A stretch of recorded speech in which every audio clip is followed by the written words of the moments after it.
Middle East. But before we dig in, please like and share this video. It increases our reach on YouTube. Now, while everyone was debating Trump's tweet, the City of London declared an economic emergency. Prime Minister Keir Starmer has called an emergency cabinet meeting with Bank of England Governor Andrew Bailey to address soaring energy costs, which are hitting British households very, very hard. Government borrowing costs surged past 5% Friday for the first time since July 2008. Remember that date? The Lehman Brothers crash? That was the beginning of the last great financial crisis hitting. One cabinet source told GB News there is, quote, deep gloom in both the Treasury and Number 10. The modern British Empire can't survive without the U.S. military enforcing its strategic goals, and it can't survive without Gulf oil states parking their wealth in London. But those states are moving their money to Trump's United States and have joined his Board of Peace to end the region's permanent religious warfare. Gulf governments have pledged $4 trillion in investment to the U.S. since Trump returned to office. The UAE alone reaffirmed its $1.4 trillion commitment this week. And they're all in the Board of Peace, aiming to economically develop the Middle East along with nuclear and other modern energy resources. Starmer's paralysis in this circumstance is so obvious that it became a global joke on Saturday night. Saturday Night Live London mocked it. Trump posted this clip to his Truth Social. Oh, golly. Well, what if Donald shouts at me? What do I say, Lammy? Just be yourself, Prime Minister. Yourself is who everyone likes. Hello? Oh, sod that scary, wonderful president. Why is he so bloomin' difficult to talk to? Sir, just be honest and tell him we can't send any more ships to the Strait of Hormuz. Oh, crumbs. I just hate conflict so much. Are you referring to the war or this phone call? Isn't there a way I can not do both? And Europe is also suddenly confronting the consequences of two catastrophic British imperial projects, green energy and Ukraine. Here's Belgium's Prime Minister Bart de Wever breaking openly with the entire EU last week. Quote, "We must normalize relations with Russia and regain access to cheap energy. That is common sense. In private, European leaders agree with me, but no one dares to say it out loud." And on Ukraine, given that we are unable to pressure Putin by sending weapons to Ukraine and cannot suffocate his economy without U.S. support, only one method remains: making a deal. This is the entire post-war imperial architecture cracking at the seams simultaneously because of decisions made in Washington over the past 60 days. Which takes us next to the transformation nobody in the media is covering. But if you're seeing a picture here that the media never provides, you need to be reading Promethean Action's newsletter. We cover the real battlefield, the fight between empire and sovereign nations, every week. You can sign up right now at PrometheanAction.com. Now, here is what the armchair generals are missing entirely. Iran did not close the strait with a naval blockade. It fired a handful of drones. And that was enough, because the real choke point is not the strait. The real choke point is the City of London's insurance and oil pricing monopoly. Lloyd's of London has operated for 337 years and sits at the apex of the world's war risk marine insurance market. Without that insurance, the ships don't move. In every prior crisis, the 8-year Iran-Iraq tanker war, the 1990 Gulf War, the 2012 standoff when Iran threatened to close the strait, Lloyd's never canceled war risk coverage. They raised premiums, but the ships kept moving. On March 2nd, for the first time in 337 years, they canceled. Strait traffic collapsed 81% in a week. And Chatham House, the City of London's own imperial foreign policy think tank, tells us why. They say that the continuing Iran war shows the Gulf states that they, quote, should no longer rely on America for security guarantees. The deliberate attacks on the Gulf states by Iran and the closure of the Strait of Hormuz by the City of London's insurers are meant to drive the Gulf states back towards London's orbit. They're also an obvious economic attack on the president's economic progress here at home ahead of the critical midterm elections. And London has tried to destroy Trump's candidacies at every turn, starting with MI6 agent Christopher Steele and Russiagate. Until recently, the British also controlled world energy geography. Take the Strait of Hormuz as an example. It is 39 kilometers wide at its narrowest. Iran controls the north. The southern shipping lanes run through the territorial waters of Oman. Oman is the living residue of the British Empire. In 1970, MI6 engineered the installation of its Sultan. Today, GCHQ runs 3 signals intelligence bases in Oman: timpani, guitar, clarinet, intercepting everything that passes through Hormuz. British intelligence listens to every ship that moves to the world's most critical energy choke point from bases in the country whose government it installed. And as we all learned recently, the announced but very invisible new Iranian leader has over 130 million in London real estate. That's typical of the old order. Now, this has happened before. On February 14th, 1945, Franklin Roosevelt stopped in the Great Bitter Lake in the Suez Canal and received King Ibn bin Saud of Saudi Arabia aboard the USS Quincy. He did it secretly, without telling Churchill. After Roosevelt told Congress these exact words, "I learned more about the whole problem of Arabia, the Muslims, and the Jewish problem in 5 minutes by talking with Ibn Saud than I could have learned in exchange of 2 or 3 dozen letters." Churchill was furious.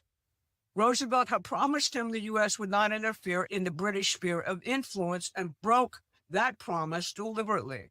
His translator, Colonel Eady, recorded that Churchill, quote, burned up the wires to all his diplomats in the area, demanding appointments with the Arab monarchs the moment Roosevelt had left. Churchill rushed to meet Ibn Saud himself. The contrast was devastating. Ibn Saud told Eady, Churchill speaks deviously, evades understanding, changes the subject to avoid commitment. The president seeks understanding. His effort is to make the 2 minds meet. I have never met the equal of the president in character, wisdom, and gentility. Churchill's meeting failed, and the U.S.-Saudi relationship has flourished ever since. Ibn Saud's discussion of Roosevelt is very similar to how the Gulf states now describe Donald Trump. So let's see what we have here. Roosevelt started to cut out the imperial middleman and world energy production in 1945. By 1971, London had inserted itself back in. America became the military muscle behind a resource looting system whose profits ran through the City of London and Wall Street. You cannot have a genuine American economic revolution or real sovereignty if someone else is setting the price of energy. The Treasury Department has physically increased the supply of oil and gas worldwide in the last 2 weeks, unsanctioning Russian oil, unsanctioning certain Iranian oil, getting worldwide agreements to release reserves. Not only that, Iran is allowing tankers through the strait for India, China, and Japan, Iran's main customers. So the strait is not physically closed, oil supplies are safe, but the strait is financially closed by the City of London and its desperate effort to remain alive as a world power. We don't know the outcome because it is a war, and the Psy war is running at a higher level than I've ever seen it. But we can know the principles the president is fighting for, and those principles make this a just war which we have to win. At Promethean Action, we're dedicated to ferreting out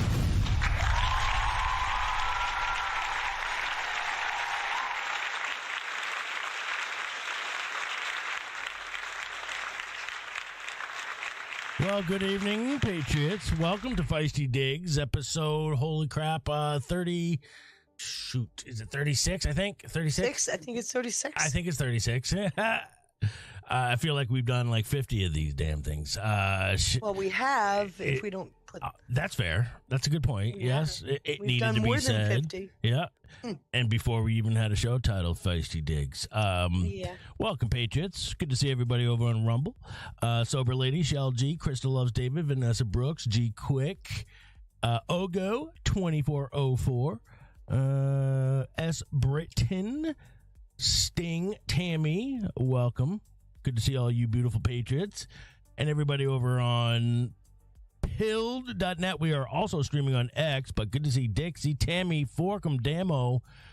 Shout out to Marissa DNC, veteran patriot. Shout out to our vets, Tyrannosaurus Rex. Guys, show some love to our amazing, beautiful, badass patriots. If and when you see them out there in the chat, they do a thankless job, and we appreciate all that they do. How was your weekend, Feisty? I was very, very, very busy. Yeah. I have a hell of a presentation for you today. Oh, wow. Well, that's a surprise. I wasn't expecting that. Because I haven't talked to you. You told me you don't want to talk to Oh, me. stop it. Pack your bags. We're going on a guilt trip, everybody. No, everybody. He says, don't tell me what you want to do on the show. That's fact. I want it to be organic. Yeah. So I'm not putting a guilt trip on you. But don't tell me I didn't want to. Yesterday, especially, it was like, Sean, I really want you to see this deck. Oh, damn. Well, I'm actually intrigued now. I really want to see it. I'm taking the chaos theory further. Okay. By the time I'm done, you're going to understand the news. You know, it's really been hard for me not to see it now at this point. The only thing that I am not struggling with, but parsing out is who is participating in and who I suspect isn't. I'm almost convinced that there's a certain number of individuals that are not necessarily playing a role and are genuinely anti-MAGA. Yes. But then there is also I think the more visible yeah somebody is, the less likely they're an issue. Yeah. A real issue. And if you think there's military involvement in the strategizing behind it, absolutely. Then and I think you got to remove what you think, what you want to be going on, and you got to look at it from a military perspective, an intelligence perspective. You know that it's very high level. Can I say this without getting whacked? Yeah. From an intelligent perspective. Intelligent and intelligence. Well, because you've gotta actually step back and put on that thinking cap and call in all of the past experiences with discernment and critical thinking. Yes. Because we're at a point now where none of the narratives are making sense, which is by design and what's going on, which I'll show you. Did you catch Bongino? No, I haven't caught. Did you hear how many busies did I use? I actually haven't had any sleep in 3 days. Oh, Feisty. Well, I got a cat nap on the couch today for about 2 hours. Oh, Feisty, you gotta get. No, but you see, this is me. All Leave right. me alone. All right. When I get this thing going, I can't put it down until I go, it's done. Well, I don't want you to feel pressured. That's the last thing. I'm not pressured. You love what you do, right? I absolutely love doing Oh, this. goody. Good. It's not, believe it or not, I will complain once in a while, but it's not. it's who I am. So I love this stuff. I absolutely love. This was my career. This was me as a child. Yeah. I'm not doing anything different than I haven't done for many years. Well, I am excited. I hope everybody out there in the chat is excited as I am to hear what Feisty is going to lay out for us. I've already seen the people in there from my team, from my Telegram channel going, I brought my pen and paper.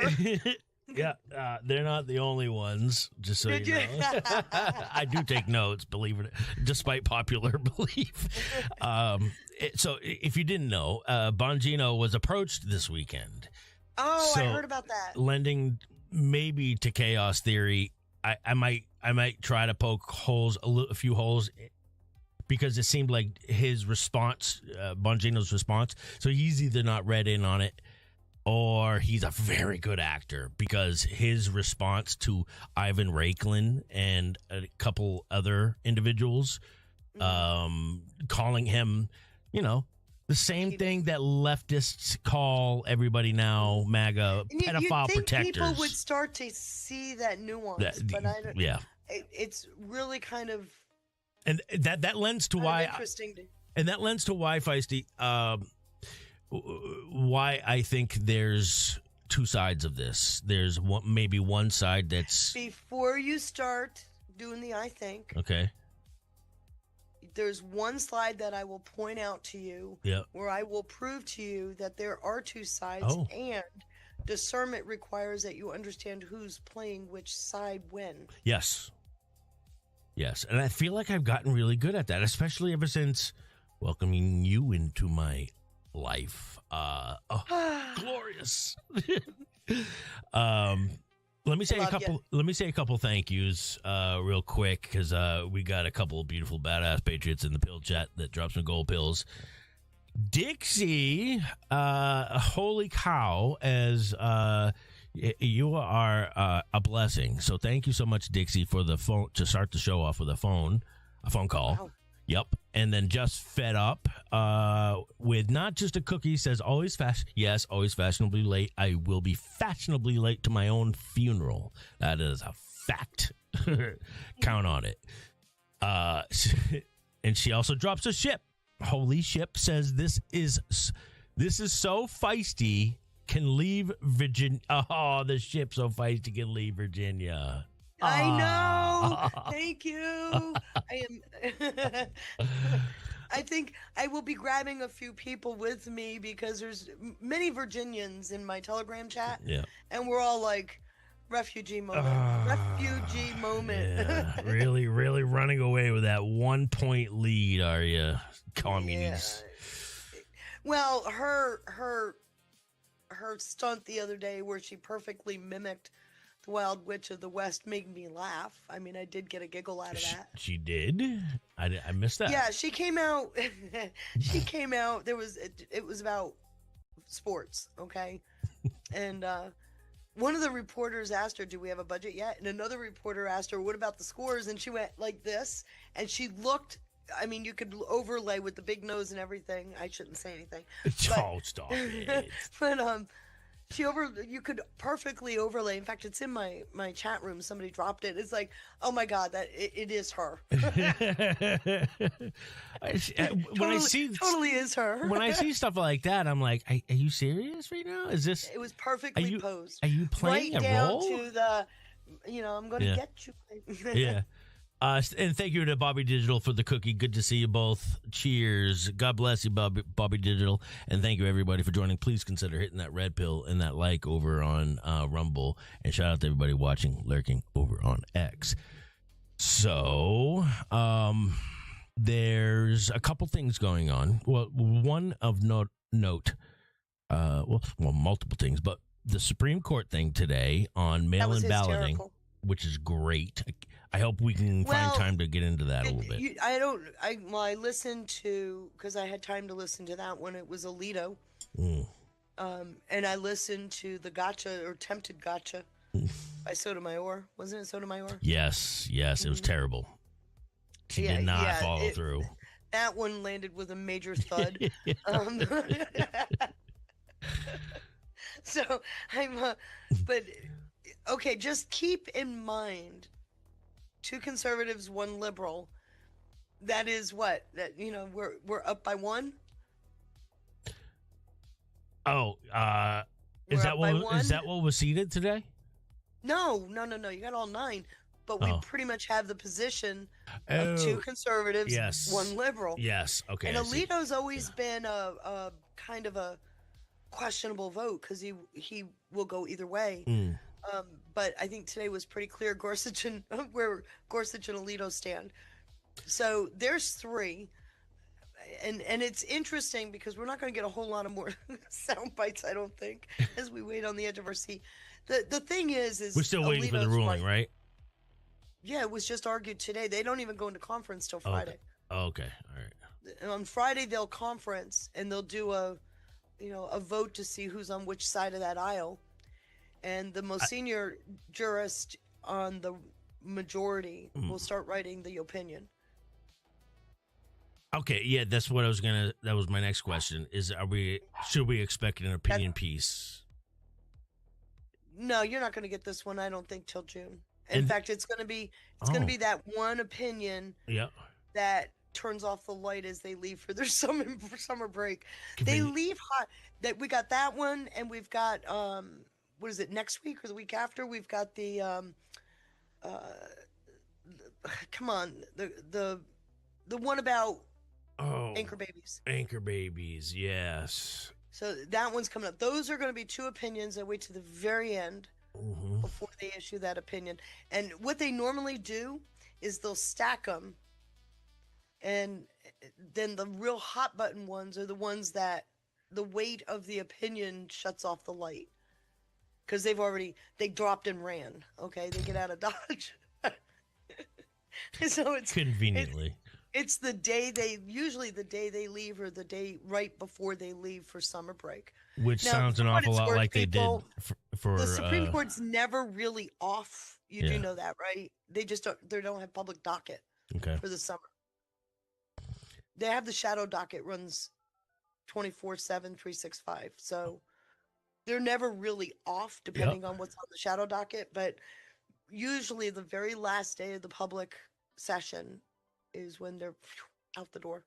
Well, that's good to know. And it's going to be interesting to see how this plays out. I know the Supreme Court doesn't typically like to... they don't get into the political... They avoid voting issues like the plague, does it? Or is it... No, well, they don't because it's all in how the question's asked. Remember, the Supreme Court can only answer the question that's put before it. Oh. So you go to the docket, the first thing you do is click on the question mark. Because that is the exact question, and the question for this one is, can ballots be counted after Election Day? And it became kind of a standard practice as long as it's postmarked by Election Day, then the answer was yes. Oh, but they would what's the word? But we've had, I don't know if that came up. I did not listen to the orals. But we I got found a couple that of some them. things were they were backdated. Backdated. Yeah. I got a couple I of don't clips. know. I don't know where they go. Yeah. The fact of the matter is that particular opinion changes a lot of things. And then when you add the anchor baby thing, that changes a lot of other things. And then we've got another big one. I was expecting it to come out last week, all honesty, is the Slaughter opinion. That she was the FCC person that Trump fired. Okay. And 18 IGs joined her that were fired. And it's over the question of, can Trump fire independent agencies? So I believe the question, the fact that it's taken if this they're long to imposing answer, federal statutes, then yes, of course. The answer should be yes. Okay, I know what our answer is going to be. Or enforcing. Right? I know. Well, of course we feel that way. But now let me just point out. Wouldn't that kind of go back to the... If it's a 9-0-8-1, you pretty much got consensus, right? Yep. And so the opinion's going to be cut and dried. Mm-hmm. That 6-3, 5-4, before you read the opinion, read the dissent. Because buried in the dissent, you will glean how they'll take that case through the court system in perpetuity. The arguments brought up in the dissent will give footing to bring it back before the court. To be appealed, yep. Okay. Well, no, you can't appeal. Once you've done the Supreme Court, you're done. But what they do is they What look about at Roe v. this- Wade? That isn't appealed. You can't appeal. The Supreme Court is the last court of chancery. Yeah, but wasn't it the Supreme Court that ruled initially on the Roe v. Wade? Yeah. And then it reintroduced it. No? What they did is they introduced a nuanced question Oh, about Roe v. okay. Wade, about the states. Okay. That's what I was trying to say. Okay. If you read the dissent, So it's a You good will be analogy able- then. you'll be able to glean Yeah. the nuances that they're going to use to bring it before the court again. To avoid using Well, because loopholes. you can't do and double shit jeopardy. in the, yeah. Which Oh, again, I see what you're getting at. again, the importance of reading the question they're answering. Once you get the question they're answering and you've got that squarely in your mind, you read the dissent for the other questions that aren't answered. And that becomes the nuance to get it before the court again.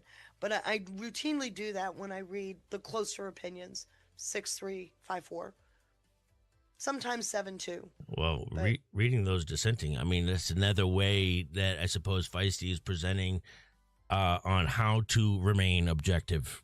It's another, How do you think I learned it so well? by trying to poke holes. I have been following the court system 35 years. It's one of my favorite things to do is to poke holes through Mm-hmm. theories, hypotheses, conclusions, and whatnot. And the best way to get Yeah. to the part of being able to poke holes is looking at the opposing argument, 100%. right? That's the best way to get there. Yeah. Which that whole thing really fits into chaos theory. I see what you Believe did. me. I see what you did there. Did I do that well? I see what you Was did that a- there. was that a smooth transition? yeah, it was. And we got But it really does because it's negentropy. You know, you it's where you dampen. Wait, what? What's that word? You and your 50-cent words. What's that word? I'll show it to you. Okay, all right. N-E. Let me spell it for you. Yep. Negentropy. I've never heard that word in my entire life, but It's I'm the here for it. opposite of entropy. Oh, Entropy. okay. It's It's the exact opposite. Entropy is chaos. Yep. Negentropy is the dampening that softens the chaos. It's the rebuttal. Oh. Ooh. This is going to get interesting. I'm looking forward to this conversation. And we got a couple more thank yous. And I see Well, you better get to those because I'm taking an hour. Yeah, okay, good. Perfect. You take as long as you want, love. Shout out to Belushi. Good to see you, brother. Thank you for the can. Says Feisty Cola. Yes, I hope you all brought enough Feisty Cola for the evening. Thank you, Belushi. Hope you had a good time there in, shoot, where'd you guys go? Arizona? Is it Arizona, I think, or Texas? I think it was Texas. Thank you to Pigs on the Wing. Just donate, holy cow, 1,500 gold pills. So happy to catch you both alive, he says. She says. Don't mean to Oh, misgender. that's nice. Thank you to Sean Joe with 2 back-to-back cookies. All right. So as I stated, we got the Supreme Court thing, and you got all this, which, okay, that's what I wanna Bongino talk is about covering, real quick. all the controlled We'll get- ops. Bongino's going to come. It's actually in the deck. I got a case study. I want to rebut something from the Promethean. Please, yes, thank you. I wish they understood the banking side of the triangle more. So you're not saying that they don't get into it enough, you don't think? No. I would love to get them on. Actually, They use the money is their, I think it's their basis for everything that's wrong. And I'm not going to disagree, but as you'll see what I'm about to show you, that ain't the only thing that's wrong. But because it's important to understand why Starmer called an emergency meeting. You get why, don't you? I mean, I can. Right after the Zanjani network is being caught and Bessett's getting all that money back, right after the EU guarantee to Ukraine, the 90 billion. Yeah, the 90 billion, yeah. And now they call for an emergency meeting. What do you think the pressure is? The British economy is on Skid Row. I mean, Why how is was that? it not before? The only reason I can assume You'll that is see because why of. it's not new. This is why you know what, Feisty, I got to say, what I've been, something I've been developing in my head as of late is all this money that we've conveniently overlooked being sent to Ukraine, the hundreds of billions of dollars, not just in money, but also in military equipment, Well, military. back down on the military stuff. We send them what was left in our garbage locker. Yes, and I got a feeling that was too dampening the fleecing of all that money, Well, it which I also suspect went it to the also city of meant London. that the government needed to buy the new and improved, right? How many times has Trump talked about the new F-35s? Very Hegelian, Right. kind of. So I'm going to explain Hegelian versus feedback loops in the slide today. oh, 'cause perfect. That's a question everybody brings up. But let me just point out something. Who did I tell you worked with the U.S. on the LIBOR to SOFR transition? LIBOR. Oh God. Remember LIBOR setting the interest rates at the City of London versus SOFR, which brought it back to the U.S. quietly? Yes, I think so. Okay. Bank of England. Who's City of London? Bank of England worked directly. They were the first on the what they called the SOFR First initiative. Right. So they were the first to support the U.S. So you've got to then step back and go, so what else is going on? Well, that's why I brought up the Zanjani network. Okay. Because the pressure on the on the British economy right now is brought by those two. They're at a bifurcation point because between the EU loan and the Zanjani network going down, they've got to make a change.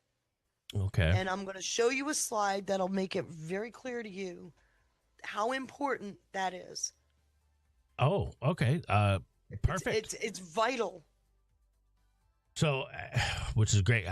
Kim Van Noy in the Rumble chat said the other day, Promethean Action stated that they will go on anyone's show to just contact them toward the end of their show. Cool. Yeah, I've already reached Maybe out. they heard us talking. Well, I don't know. I did get a response back from them, and because this is not an excuse, but I have been incredibly busy.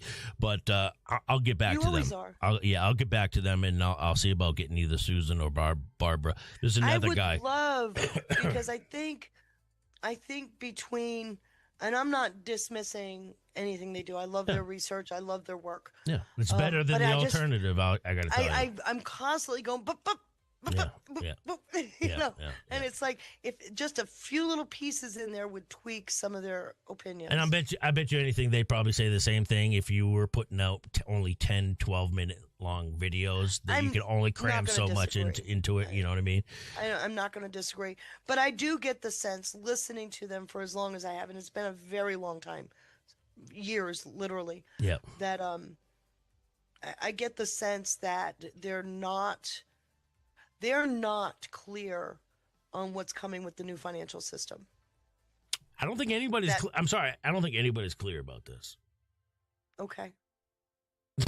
I should say the majority. Okay. I don't think the majority are clear on it, but I'm interested and want to know more, of course, with my small-minded, You've financial. small-minded my butt. And what was the other thing? There was one other thing, the Bob Mueller thing, which we may or may not have time to get to that today, and I don't want to stir you up and get you going on that topic right now, but I think it'd probably be better to just give you the floor right now and just run with it. You mean you're going to shut up? I'm going to shut the hell up. Yep. Are you serious? Everybody take note. Student professor role. Get Anga. the calendar written. Sean, shut his mouth. There. I'm joking. Take it away. You're not going to be able to stay quiet. No, probably not. I know you're not going to stay Okay. quiet. All right. We'll see. You can't stay quiet. We'll You don't know see. how. So I'm where are we just- going to start? On slide 1. Okay. Isn't that pretty? Still generating. All right. Understanding chaos theory in complex systems. I've seen that diagram before. You've seen this slide before. I think I've seen that slide. I tweaked it a little bit. Mm. I'm taking it to the next level. Okay. Sorry, I now have a coughing fit. What I want to point out, you notice neat little gold, right? Mm-hmm. Complex systems, all right? So chaos theory literally studies systems, and most systems actually follow a set of rules. Mm-hmm. Problem with following rules, because a rule can be put in place, but it's hard to predict over a long term, because the more complex, the more layers you build in the system, those rules don't apply across the system. Oh, okay. Right? All right. Yep. So rules are focused in one area, Yep. right? And the more layers you build into the system, the rule gets buried in the system. So other things tend to work around them. Mm-hmm. And then you get things with, like you've heard the word agile, responsive. Mm-hmm. What they're doing is they're systematically, the people within the system are setting aside rules for expediency. Okay. So it can create things, and it's like like it's the butterfly effect, Yep. right? Okay. That wing flap, as silent as it is, can cause a major problem later. So Wow. those changes that they make in order to keep doing what they do can cause very different outcomes than what you expected when you put a rule in place. Okay. Okay. So I'm just going to ask this question, because what I'm about to do is really counterintuitive. Okay. But I think it's important, Okay. because chaos doesn't mean that it's random. My first counterintuitive Especially if thought. it's intentional. Especially if the whole thing, if it's Chaos just is. What? Everything is chaotic. Your heartbeat is chaotic. It's Right. got that staggered beat, because if it didn't have that staggered beat, your body couldn't respond to stress. Well, in order to determine that, you'd have to find out a level of chaos is good. You'd have to figure out what the alternative is, right? True. But since What's the opposite chaotic of chaos? systems, negentropy, dampening. That word. Yeah, which is after the fact, No, usually happens together. but not before. Is there anything before, No. prior to chaos? Chaos is a constant state. Negentropy manages that constant state of disorder. Okay. It's just like a subduction or it's subduing Right. of it. Okay. So just a tiny shift in something will change what you're doing. So, and unfortunately, because systems are constantly evolving and shifting, those shifts can happen faster than you expect. So the rules can't keep up. So what I want to, Rules tend to be after the fact, right? which after sounds you break a- Hegelian, Not necessarily, but I'll show you that but in it a can be minute. weaponized. I'll show you in a minute. Okay. Just trust me on this one. You'll get it. All right. I want to help. I also want for people who may be new or maybe not as privy to previous shows that we've done on this. I also want them, if you have any questions, guys, out there in the chat, if you feel lost at all, and I mean even a little bit, please, guys, just ask, inquire. I'm encouraging it. All right. Right. I don't want Thank this you. to go over anybody's head, because sometimes it does go over my head, and this is kind of the role that I play. She's the professor. I'm the student. Go ahead. But what I'm pointing out here is just because something's chaotic doesn't mean it's broken. Chaos is a healthy Yep. response. Okay. What's not healthy is unchecked chaos. So do you see what I'm saying? You regulated chaos. You dampen it. You dampen it with negentropy to keep it from being a major problem. Right. So that's one thing that you need to understand. Okay. The problem with chaos is you can layer the chaos, which makes it very difficult to respond to it. Wow. G Quick just said something in the Rumble chat that just jumped out at me. Looks like What? owl eyes. It does look like owl eyes. That's a typical chaos thing. Well, the same people who use owls as You do know symbolism owls also. aren't bad things, right? No, I know owls this. They're actually the protector. And I also know that good things can be weaponized or infiltrated as well, right?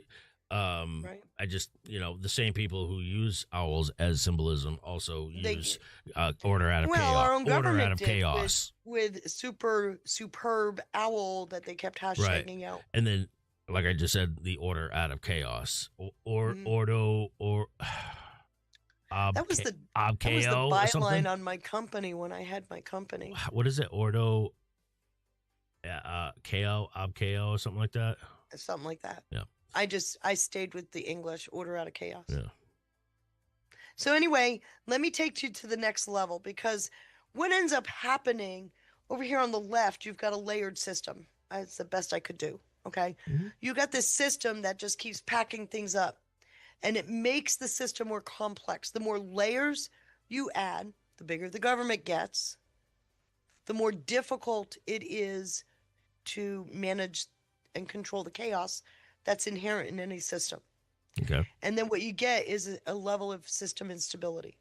Very simple principle, right? Mm-hmm. So when you can no longer see, you can't see underneath here, that's when you start to lose control. And when you start to lose control, things start breaking. Now, here's the other thing. I'm going to use an example since it's in a case study in here. In 2008, that isn't when the economy broke.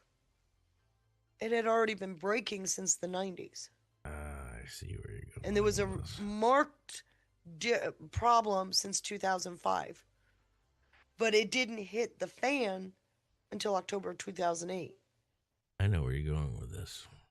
That's you see where I'm going. I think I know where you're going with this. You're going. The truth is behind you, my friend. The truth is behind you. You're going to show everybody how Trump has allowed for this chaos to proceed so that he can swoop in and offer up the solutions. I don't know that you should go that far. Okay. All right. Let me talk about dialectic versus feed the back groups. Great. The reason dialectic can be being used, don't get rid of that thought. Okay. Dialectic solves one problem, comes up with a thesis, it goes out, tries to get synthesis, and it comes back with an antithesis. But it solves one problem. Its whole purpose is to solve one problem. So when you say... And if another problem comes up, it's got to start all over again with another thesis. Can you use simpler words than thesis and antithesis and synthesis? An idea. Problem, reaction, solution. Idea. Is looking for, well, it's gonna come up with an idea, throw it out there. It's gonna come back with the opinions, and when the antithesis comes in, it'll solve the problem. So it's gathering of ideas so that you can fix the one issue. And let's not forget too, because what's associated with dialectic is usually nefarious. So, right? Would you agree? Again, it can be. Right. These are tools, but it can be used for good too. Right. That's what the reason why I colored this in orange. Orange is the color often used to show fragmentation in a flowchart, because that's what you end up with if you're only solving one problem at a time. First of all, you're going to get backlogged in a complex system. You're going to get a quick backlog of problems to solve. Okay. And what you end up doing is solving the one problem, but it's not looking forward. It's only looking at that solution. So you can end up with fragmentation. Whereas in a feedback loop, it's a constant monitoring. Think of, in fact, I just said this to somebody a couple of days ago. Think of a thermostat. The thermostat measures temperature, and it tells the heater when to turn on when that temperature goes below, right? Mm-hmm. So when the heater turns on, it's fixing it being too cold. And you can say the same thing for air conditioning. When the temperature's not where your desired level is, the system's going to react. Mm-hmm. And with feedback loops, you're constantly measuring. That's a good analogy. How that reaction is. Right. Okay. Yep. So you're constantly looking to see, is it responding effectively? And because you're dealing with complexity, what has it changed somewhere else? Maybe I needed the room that the heat went on to stay at 60 and that heater just went up to 70. It's created an issue in that other room, right? Mm-hmm. So think of it that way, as you're constantly monitoring the system, not just to make sure you solve the problem, but to also see what comes out of it. Mm-hmm. What are any issues? Is it working? Is it not working? And then you'll constantly tweak to make sure you keep the chaos, the temperature changing, that chaos where, as limited as you can. That makes sense, right? Mm-hmm. So in a complex system, that's why it's green, it means it's stable. Complex system, you have a greater chance of stability. So you're going to apply the government, the American government, with the green system. You can apply the entire world's governance system to the green. Okay. What would you apply to the orange? One issue. Sean. Can't stay quiet. There you go. Sean can't stay quiet. So, hey, chat, Sean can't stay quiet. Respond to me. Tell me what you think. And they're going to come back and say, get that damn baseball bat. Put him out. There comes the stickers. We've solved the problem. Okay. Does that work? That's absolutely perfect. So now I'm waiting for somebody to pop that in. I'm going to get you back one of these days. Yeah, I know you will. So the critical difference is really kind of what helps me parse through it to separate the two. Mm-hmm. All right, so take it from there. Okay, so let's take it to the next step. You know my slide, the church, right? The three sides of the triangle. Yep. Taking it out of a social perspective is what that there. Thank you, Dixie. Oh, look, we got Rasta and Dixie. Although she used, Ash is helping me out. Yeah. Even though she's grocery shopping. Yeah. But if you take it, my three sides of the triangle is more of its impact sociologically on norms and values, right? Faith, that kind of thing. What this is doing is putting it into a purely non-subjective, non-biased system metrics, right? Mm-hmm. We still got the money. The Vatican changes to information and culture, which is true. Mm-hmm. This side of the triangle is used to shape belief, and it enables coordination around whatever position anybody wants to have. And then you got the governance, Mm-hmm. which sets rules and enforces accountability. In a stable system, there is a constant play here that keeps the system in balance. Typically, when somebody does money laundering, this side of the system will kick in, right, with enforcement. This side of the system will kick in with public shaming of the person doing the laundering. So you see how that works? In a stable system. We haven't had a stable system.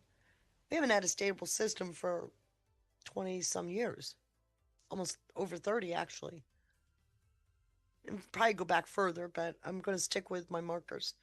So when balance is in the system where they're all the sides are working together, remember, it's purposefully designed as three.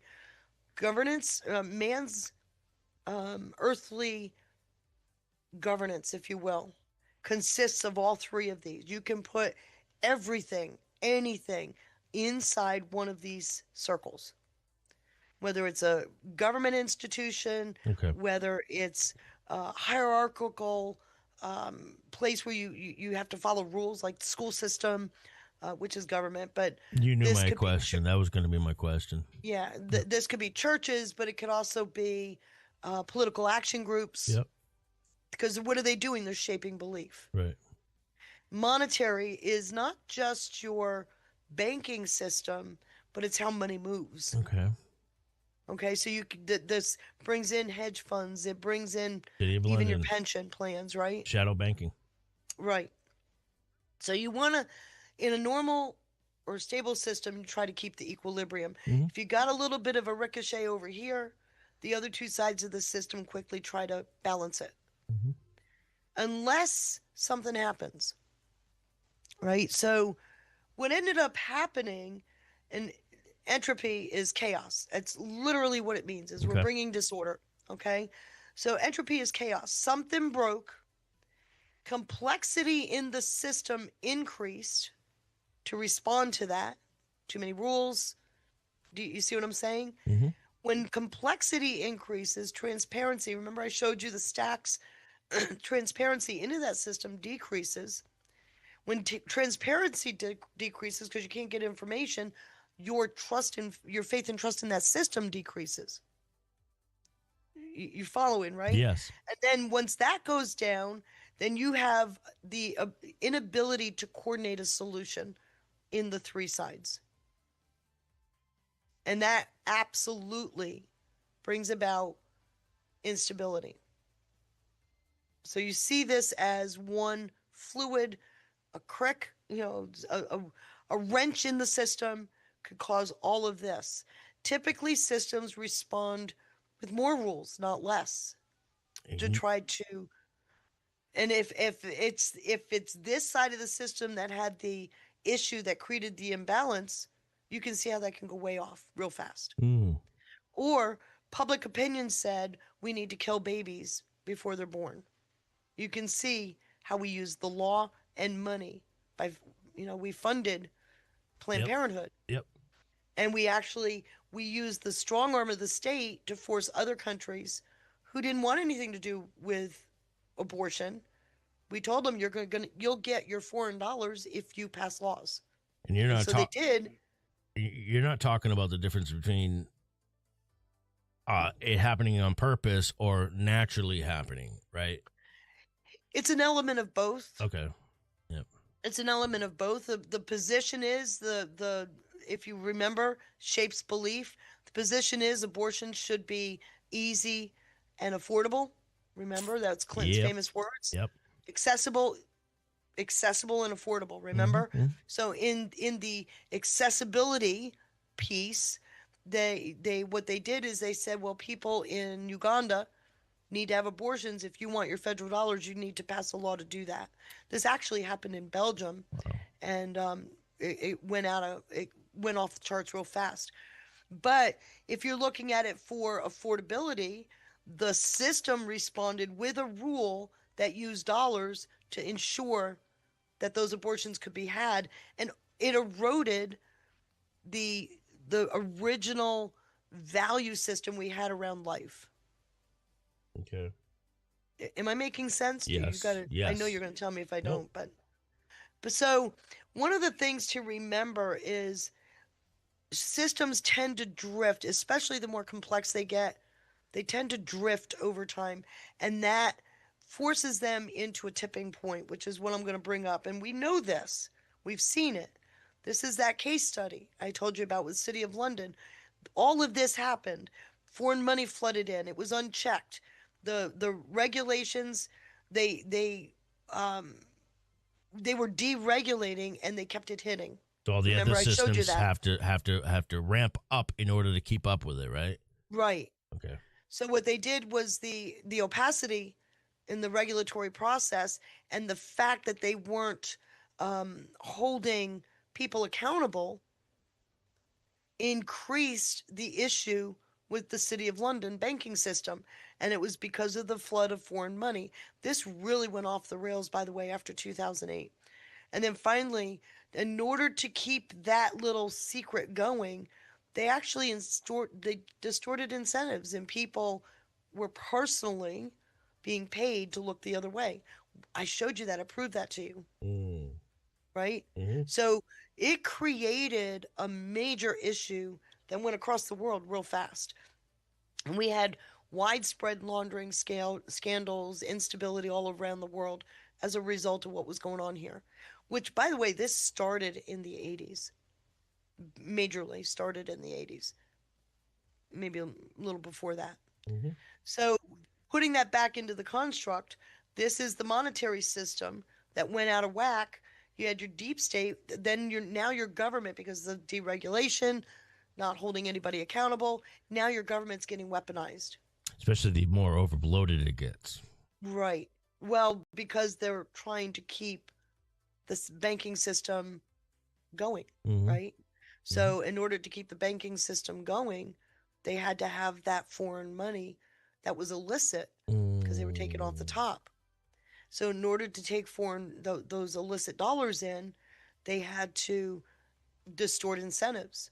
Thank- And we did that. We got norms and values where we would normally be appalled at some of this, especially with the illicit money was doing drugs, trafficking, all of that. We distorted our values. People weren't held accountable, and the problem was allowed to grow. Mm. This is bringing us to that threshold. Okay? Okay. Are you following, right? Yes, 100%. Yep. So let me show you this. These are current. These are called triggers. Okay. Okay. If we've got one, maybe two. Currently, right? These are current triggers. Okay. If we got one or maybe two, we can respond. But when you got a convergence of this many, you got a complexity and chaos we can't respond to. That leads us to a bifurcation point. There's a crisis. Mhm. Okay. Look at this little itty bitty. I drew this intentionally because the stress on our U.S. legal system is out in the news. We hear it every day. Shadow banking risks. Well, if you're listening to you and I, we talk about that quite frequently, that there's corruption there. The U.S. decoupling from China, that's out. Trump is always talking about that. You know, the critical minerals, the chips, right? Pharma, all that. Information warfare. I mean, I don't know what rock you're living under if you can't see that being played out, right? And then finally, you got all these Middle East tensions. And what's getting smaller and smaller, in other words, out of your view, right? The more complex the stress, the less opacity you have, less transparency. Notice how little. What do you think the trigger is that brings about a bifurcation? war. It's actually going to be this one. Oh, financial. Okay. All right. I'm going to guarantee. So all of this happens. We've got all of these things happening right now. And it's causing a whole lot of chaos. And there's not a whole lot of information out there that helps us to unify around any single message, right? This is the intent behind the information warfare. Well, it's to confuse. Yeah. So let me take this to the next step. How can you unify when there's confusion? When you start seeing all of these come out, and some days all 6 of these are in the news, right? That's fair. When you start seeing those come out, then what you're seeing is a response from within the system to rapid changes being made. You get it? Yep. 2 rapid changes. And then we get conflicting messages because we may be able to understand the legal system, what's going on there, but we may not understand how the decoupling feeds into that. Oh. Okay. Or how the Middle East tensions put the tension on the shadow bank, or increased information warfare, whether good or bad, is distorting what's going on in all the others. Do you see what I'm saying? So what you're seeing is that conflict. Yep. Which is what? Well, Entropy? Entropy, yes. Entropy?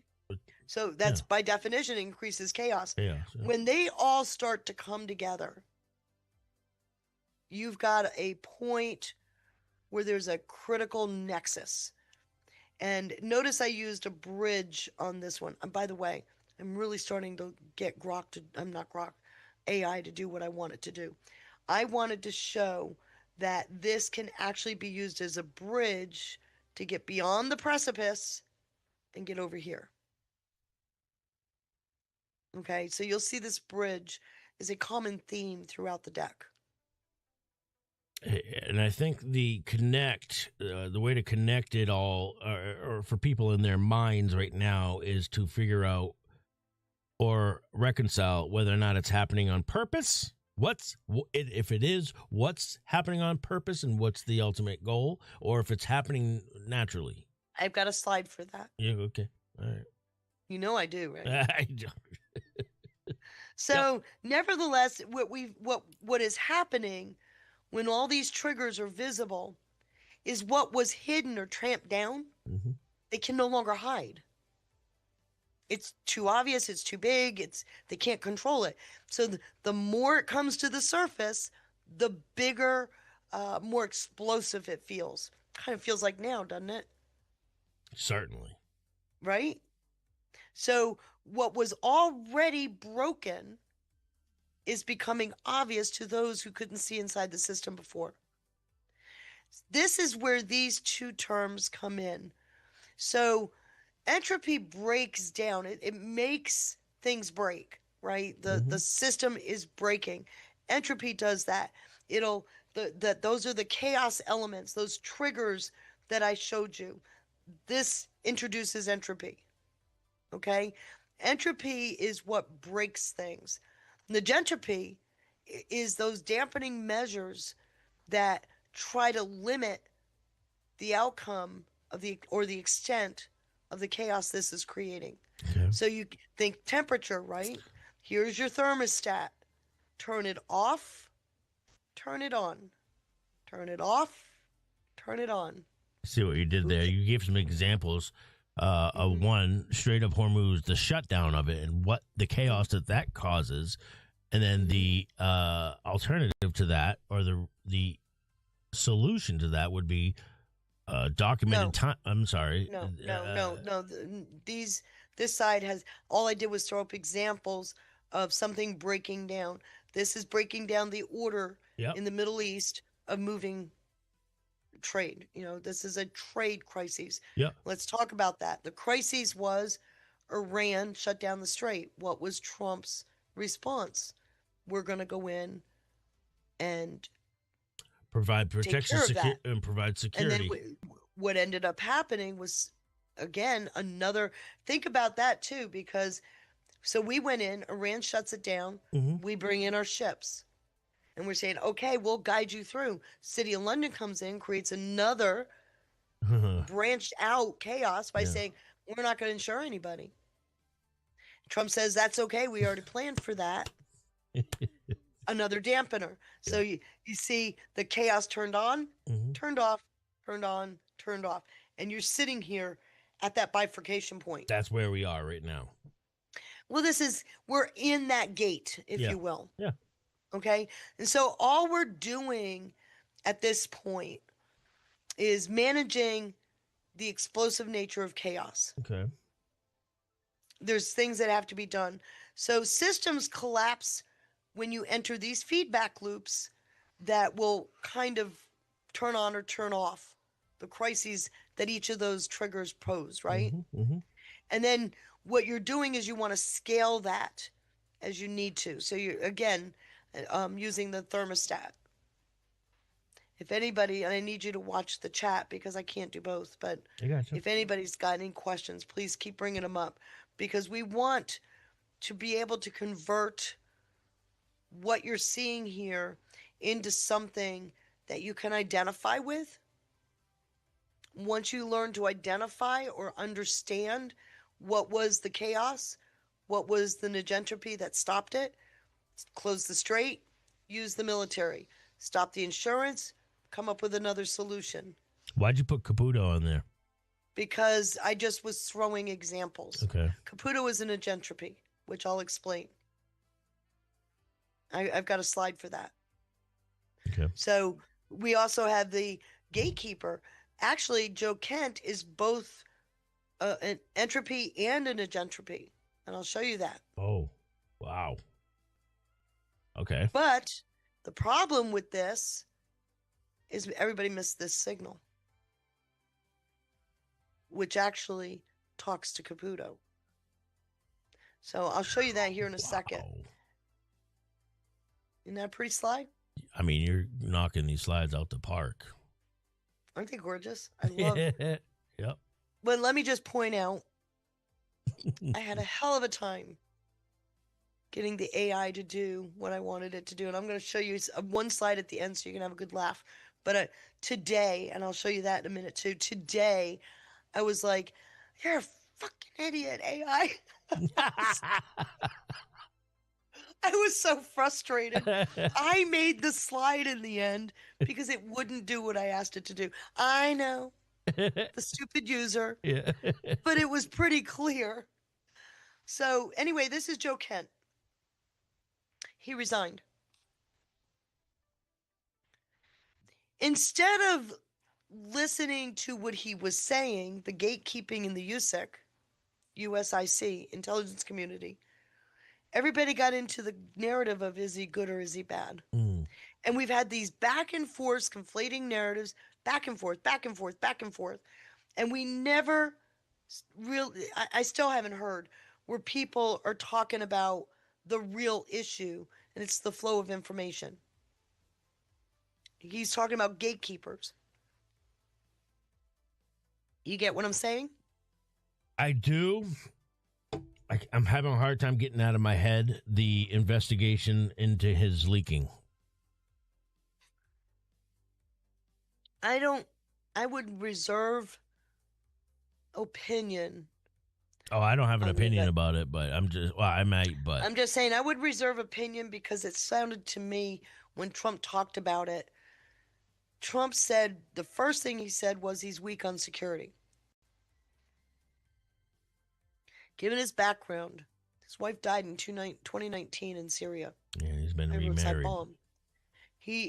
That was a bifurcation point for him. He went from believing in the mission as a military person or a CIA special op to what the hell am I doing here? And his entire worldview changed after that. So his anti-interventionist, his tendency towards isolationist is now his prevailing thought. But wouldn't that require speculation though too? Let me finish. If your bias is to shun anything that would show any need to take a strike on Iran, number one, you're going to blame somebody for bad intel.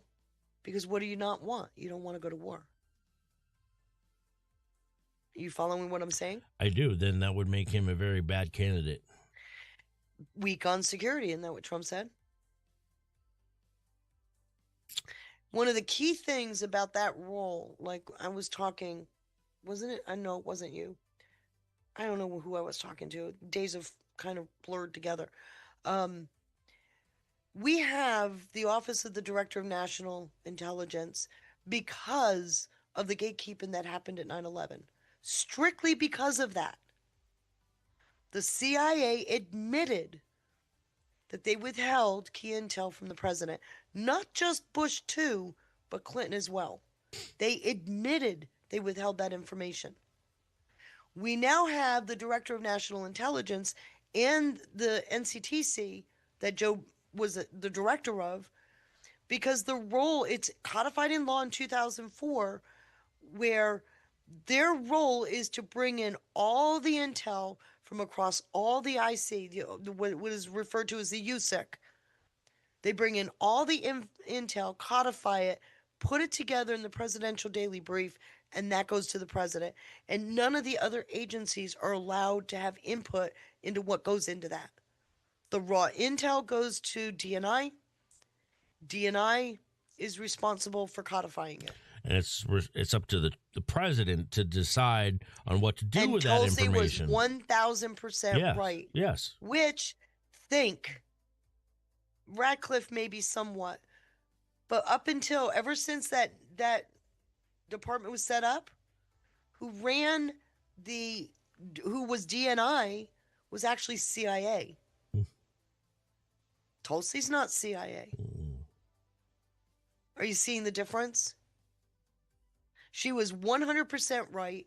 It's codified in law what their role is. The only person that can make a decision based on that intel is the president, which was a huge problem because they made the decision for President Clinton and Bush too.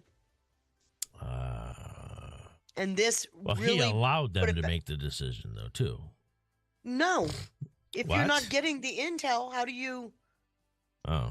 He only knows what's put into his presidential daily brief.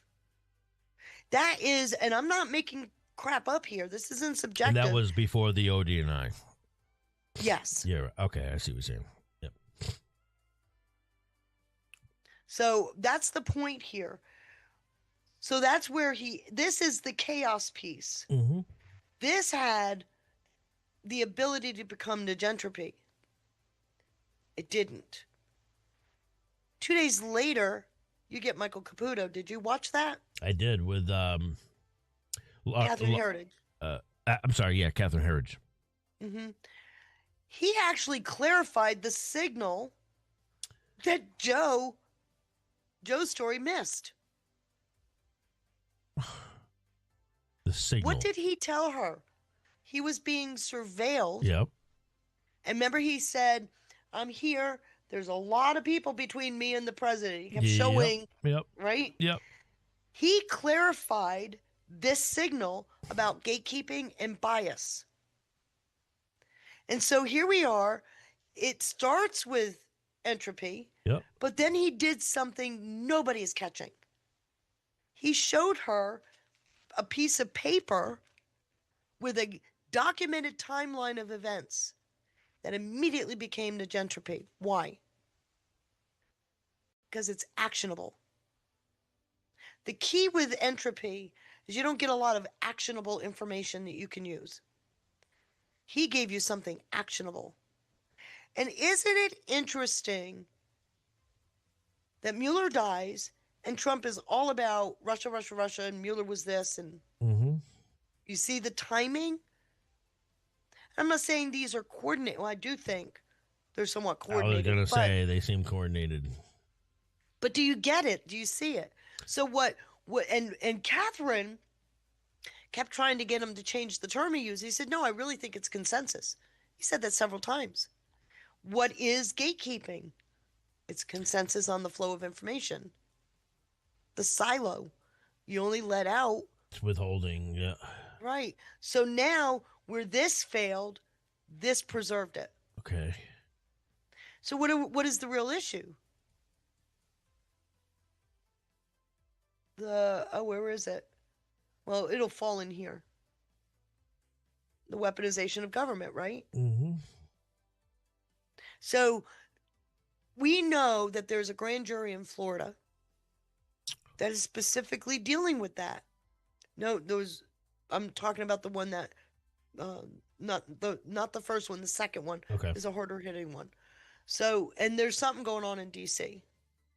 So something to have these signals out there where you get immediately chaos, a dampener, and negentropy, right? Entropy, negentropy.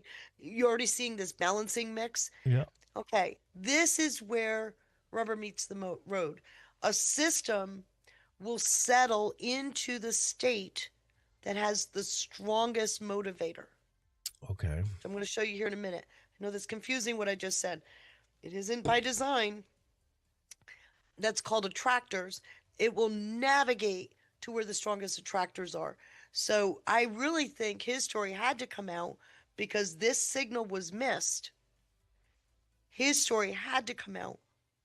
Now, here's what's really interesting. I've not said to you who I think is good or bad because I don't think they're either are. Well, we're not, yeah. Then we're also telling really the audience what to think about that. But nevertheless, it doesn't matter who's right, who's wrong, who's good, who's bad. This is about a systematic issue and the focus is on gatekeeping, which is why that is necessary. He actually preserved the signal. It's the whole purpose of a limited hangout. Right. And Shayla in the Rumble chat says negentropy is an open source system that will be able to replenish lost energy and tend towards maintaining states of negentropy, which keeps its overall functioning over time balanced and stable. Right. Yeah. Yeah, she and I have been having a back channel conversation. But my key purpose here was to remind you of the thermostat, chaos, negentropy, right? Turn up the heat, turn down the heat. Yep. You see what I'm saying? Yep. Entropy is considered positive feedback, which is counterintuitive. What do I feel like negentropy is more about documenting that? It's simply about documenting Negentropy, documenting it, whatever it takes. It's actionable. But entropy is positive feedback because it feeds the chaos. Negentropy is negative feedback because it reduces the chaos. All right, I've been thinking all this time that entropy is exactly chaos, but I don't think that's accurate. I think what you're saying is it's what leads to chaos.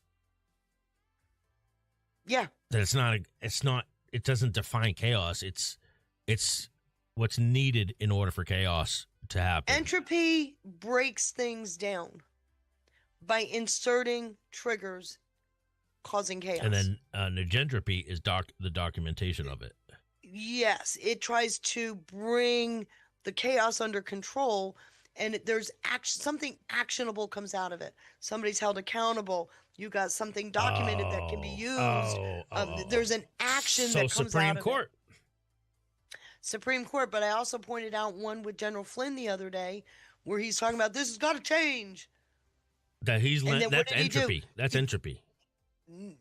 Except at the very end, there's an negentropy. Why? He threw it to Donald Trump and J.D. Vance, which means he's telling everybody this is all breaking.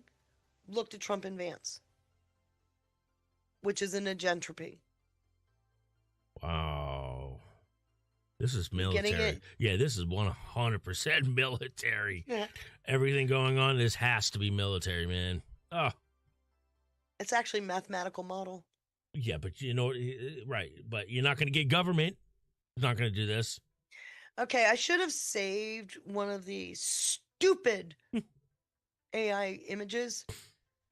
I told it to build me this slide. Stupid. And it built the slide. And I said, well, I would like to see a ball of chaos, right? Mm-hmm. And a ball of synergy, negentropy. Yeah. Above the boxes. Organization, yeah. So it shows order out of chaos. That's all ordered. So it did that. Then I said, I want two men at the top of the box on the inside of each ball. So on the top of the box on this side, right? And I spelled out each. One screaming, one calm. I think. Oh my God, the shit they did. Yeah, I think I know why you run into issues because you try to do it all. I'm not a programmer. You try to do it all in one prompt. Where I did it step by step. Oh, so I did. You had to make do it all in one image, and then once you have that image, you then put more prompts in for another image. I got the original image, right. The two boxes. Then I added this. Yeah. And then I wanted to add these two. Okay. And I wanted them up at the top of the box. So one of them, the guys were over here. The first one, he had two on each side. So it's like, no. AI lent to entropy. Okay. Yeah, it was creating a lot of chaos 2 hours before we went live. So, and I kept saying no. And then it finally, because it was one great big one, finally it puts two pictures up here. One's kind of inside the ball, one's right over here, but it looked stupid, right? It even had borders. Yeah. So while I was waiting for it to generate its image, I went and cropped out these two men, did a remove background, put it here, put them where I wanted them, took some of this background that you see here on either side, made a fuzz so that you don't see where the square part of their bodies are, fade them in, right? Yeah. And then I made them slightly transparent. Good work. And they still, I've been doing graphics for a long time. Yeah. They still didn't have that graphic feature. As soon as I got done, and I put this piece in here. The tipping point is decided by which force you feed. Yeah. And that's getting to, okay. So when I got done, I copied everything, put it into the AI. I said, this is what I was looking for. That's the problem you made right there. Then it came back with the old picture. It sensed that you were upset and it said, all right. Yeah, You made it flustered. Upset? It's Yeah. actually apologized to me a number of times. Oh, for crying So out then I loud. added this to it, but now you got this slide. Now that I've spent all this time so that people had time to read it, these are examples of entropy. Conflicting information, hidden complexity, misaligned incentives, runaway feedback loops, so out of control feedback loops, Right. maybe. Trust. You never know who to So believe. the breakdown of trust, which we've seen Is a key. lot of. Mm-hmm. Fragmentation, silos, so clicks, maybe, right? Mm-hmm. Well, silos is information. I can get one part of In the a piece funnel. of information from here, but I can't get Right. it from there. Remember Elon Limited Musk? hangout. Remember Elon Musk with Social Security numbers? Yes. They don't put the death date. Well, they put the death date in the Social Security system, Mhm. but they can't share that across the government. So these other benefits, people who've died, somebody else is using that number to get that benefit. That's fragmentation and a silo. Oh. So security is a silo, and it's fragmented across the government because they can't. It's not one database. So what would you put Musk telling Joe Rogan that he knew about was something to do with healthcare or Medicare, but he couldn't share it because they would kill him. So he gave out enough information to the audience suggesting that there's a huge problem with Medicare, but he couldn't reveal it. Let me remind you when he did that. When did Nick Shirley come out? December 28th. December, yeah. When did Musk tell that to Joe Rogan? In December, wasn't it? Yes. Uh-huh. So that's negentropy. What Musk was doing was adding the chaos. He was adding to Nick the chaos. Shirley Nick Shirley added was the negentropy. chaos. Okay, so Nick Shirley fed the chaos and then added an negentropy. Why? He went and did the footwork. And we can He saw the numbers, the people. He got documented evidence. And we can prove that it was all strategic. It's strategic. Because you can go back to June and realize, or last June and realize, all of that stuff that Nick Shirley had exposed had already taken place. Remember the U.S. attorney in Michigan had already been investigating this? Yeah, Minnesota. Minnesota, rather. Yes, and then resigned, I think, right? But the DOJ had already. He didn't resign. What had happened is he was acting, and when his replacement got confirmed, that's what they do. He resigned. Right. But he had put out an op-ed saying, "I am really worried that this ball will get dropped." Bam! We got 2 months later. We get Nick Shirley. You got Elon Musk and Nick Shirley. It didn't get dropped, but he puts out the op-ed, which is the chaos. Musk adds elements to that chaos. Nick Shirley, Musk fed it. Nick Shirley comes in, and it's a little bit of chaos, but it's negentropy because he has documented evidence that's actionable. That's why I was saying in negentropy, because of that. Yeah. Because it's all but it's documented. It's documenting it. That's the whole idea, but you're lumping it. So you can have both You can have both in the same happening situation. simultaneously. All right. Yeah, right. Look what happened with Joe Kent. Look what happened with Caputo. Both of them added an element of chaos. Joe Kent's negentropy was missed. Caputo's was not. So where would you put everybody, the overwhelming majority of people right now following They're stuck politics, in this cycle. But where would Most people are stuck in the entropy. So what am I trying to say here?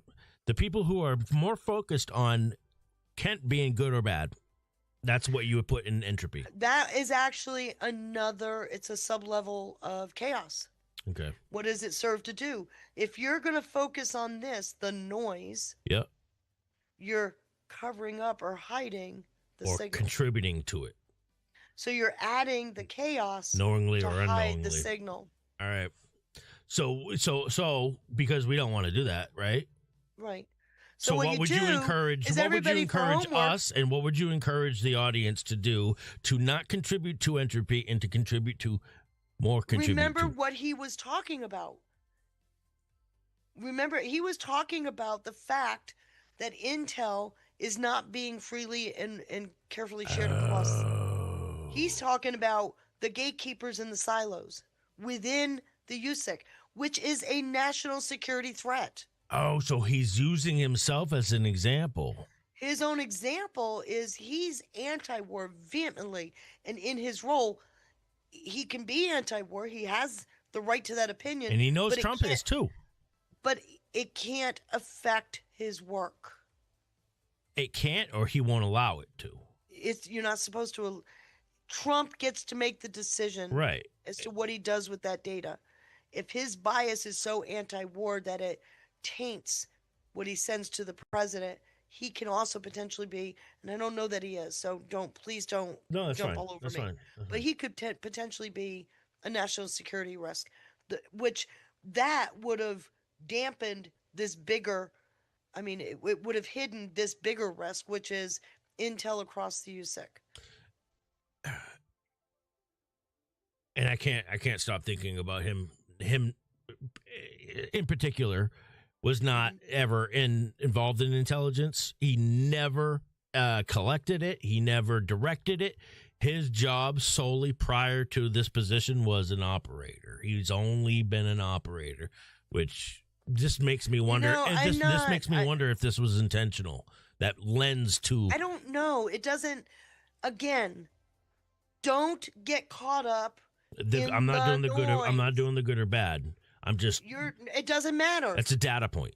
You're making it personal to him. This is not a personal situation. This is a real issue within our government where the USIC is gatekeeping. And as a result of that gatekeeping, the USIC has aided the weaponization of government to where this man. You don't think that's an important data point? This is right here. You don't think whether or not he was an operator and never involved intelligence is an important data point? Leave that for somebody else to ferret out. Okay, that's fair. You're missing the signal. If you get caught up in this is the discussion that should be discussed. This is what we should be talking about. I don't know how that contributes to the whole good or bad thing, though. It isn't about good or bad. I know that, This is about a system breakdown, and the noise is hiding it. Oh, so what you're saying is whether or not he was an operator or intelligence prior to. Doesn't matter anything. Hold on. What you're saying is that is noise. Mm-hmm. Okay. All right, I can reconcile that. You don't make it personal. No, a system isn't a person. I get right? it. Yep. The system. Well, the system is devised of people, yes. But the system itself, and it includes all of that. It wouldn't exist without the people. The system has a breakdown. Yeah. The noise is hiding it. And remember, by the time something breaks, okay, I got you. it's already, by the time you notice something that's it's broken, already broken. Yeah. It's already been broken. Yeah. Here's a perfect example of that. You see it? Yeah. So Caputo coming out, he not only took that the next step with the FISA against him, mm-hmm. and the fact that he had been surveilled for so long, he showed a documented timeline. That's an agentropy right there. Now, what is going to happen? If we echo the issue of what the breakdown is, Mm-hmm. then we add to the negentropy. The noise can only subside because this takes over. Why? Because we're natural. We're human. Right. We want a resolution. We don't live in chaos. Systems do. We don't like it. Divining Rod, this is not a monologue. Okay, this is called a dialogue. I'm not picking on you, but it wasn't an interruption. She was tongue in cheek when she was saying that. So anybody, what did I say? We're having a dialogue. This is which requires feedback. Oh, did I get chastised? No, I did. It's okay. You got chastised? It's okay. Oh, leave him alone. It's okay. God, I don't care. It doesn't bother me. I'm just going to remind you, too, that I'm very Italian. I get very... Goes without saying. You know that. So on the negentropy side, you got verifiable information. Caputo's documented list, right? Simplifies, and it makes everything a little more transparent, right? And then you got the aligned incentives. The aligned incentives here are a system operating functioning properly, but Joe and Michael's incentives are aligned. What is that? Oh, Information flow. information. Keeping it out of silos. And as people talk about it, you get the feedback. Feedback allows you to correct. You re-inject it into the feedback loop. You see how this all works, right? Yeah. And we have a shared direction. That's where negentropy really has the most power.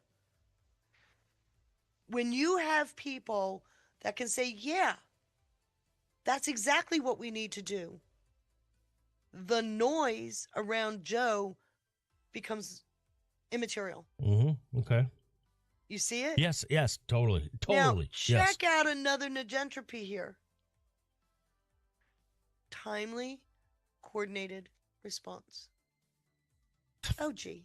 Can't get Hegelian out of my head. I can't get it out of my head. But it's, you can use it, but that's okay. This is a negative connotation. What is the goal is to preserve the signal. Caputo preserved the signal. Where it was missed here, he preserved it. So now I've just showed you how a feedback loop actually works. If you got chaos coming up, negentropy bringing it down, and you're doing this back and forth, systems will go where it's most dominant, right? The attractor that's most dominant. So if we can preserve that signal and we can get more people over here, and shared direction is a key thing to this, then the chaos that they're trying to bring up in that particular situation starts to subside. What does G Quick mean by saying, now I know what Bannon was saying? Thanks. I don't know. I don't watch Bannon, so I can't tell you. Yeah, they've been going after him a lot lately. I have no idea. So let me take you to the next step, because this is where I think you can really, I'm going to get a little technical. Trying not to. Have I been technical so far? I have been. Oh, very, very. I'm so sorry. It's okay. No. I really do try Do not to. not apologize for it. Be you. Do you know how hard it was for me to come up with an example and come up with, I can use a thermostat? Analogies, yes. Well, that's how we help people who this might be going over their head. Which is the challenge that I am presented with, is helping others who don't think this way be able to digest it, right? Shout out to Matrix Codebreaker, who sees numbers much different than your average individual. So being able to break that down and digest it, or articulate it for people, everybody to be able to understand, that's a challenge. Marissa said, Bannon said, listen to the signal, not the noise. Oh, I just said that. Yeah. But I just said that. But all right, so there's the problem. There's a problem right there, though.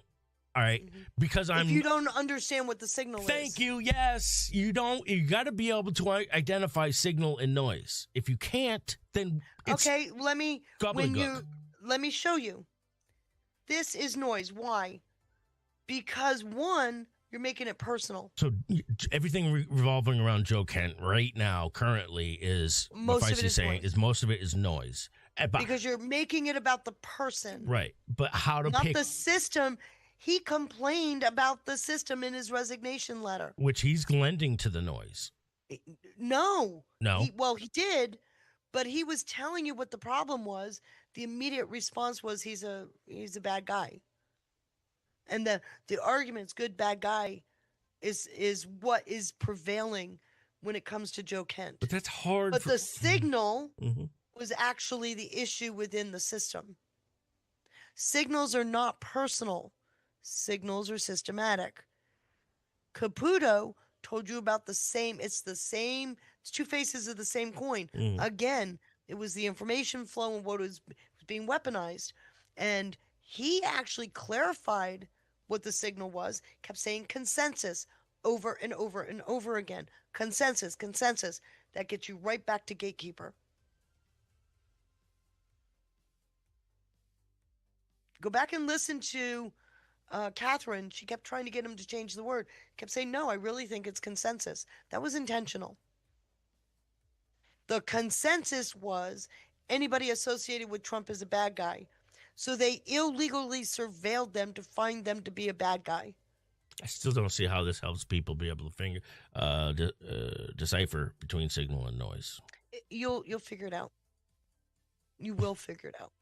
I'm confident. One of the first things you've got to do is step back and say, is this about the person or about an underlying problem?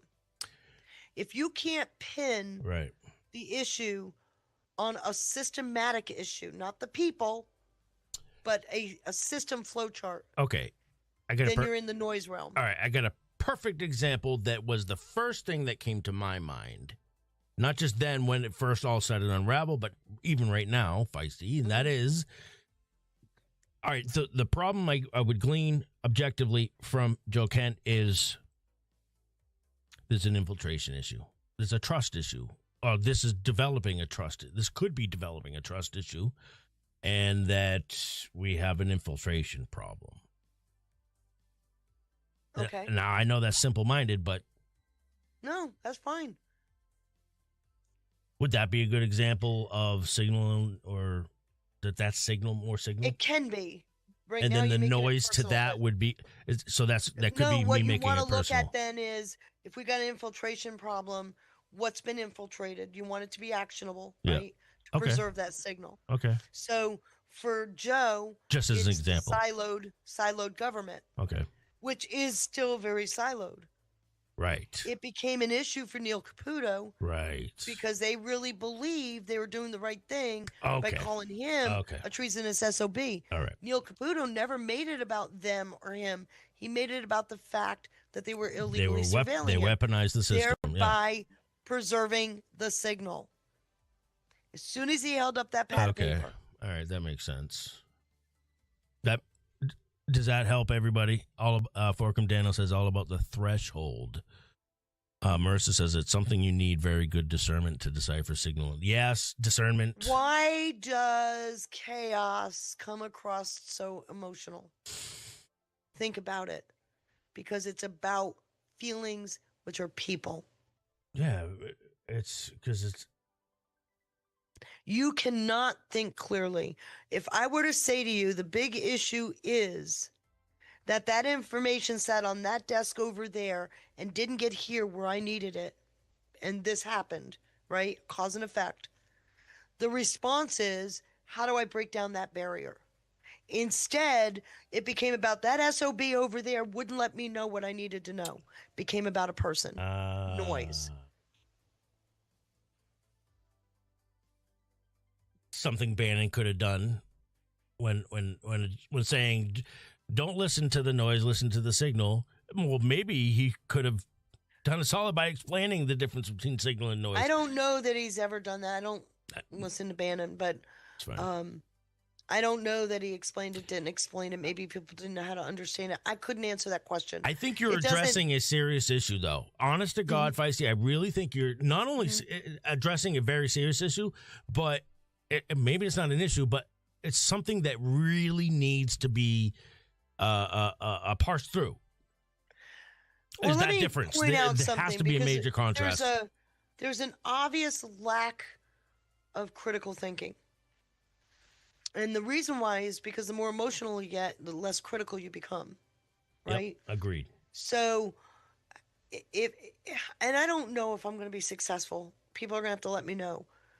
But if I can help you look through the noise to kind of parse it belongs here versus here, then maybe we can gain some of that critical ability back, because it will immediately bring down the emotion. Yeah, you want to become more independent. You want to separate yourself from group think and be able to see things more objectively, which I think is going to lend to being more accurate analysis.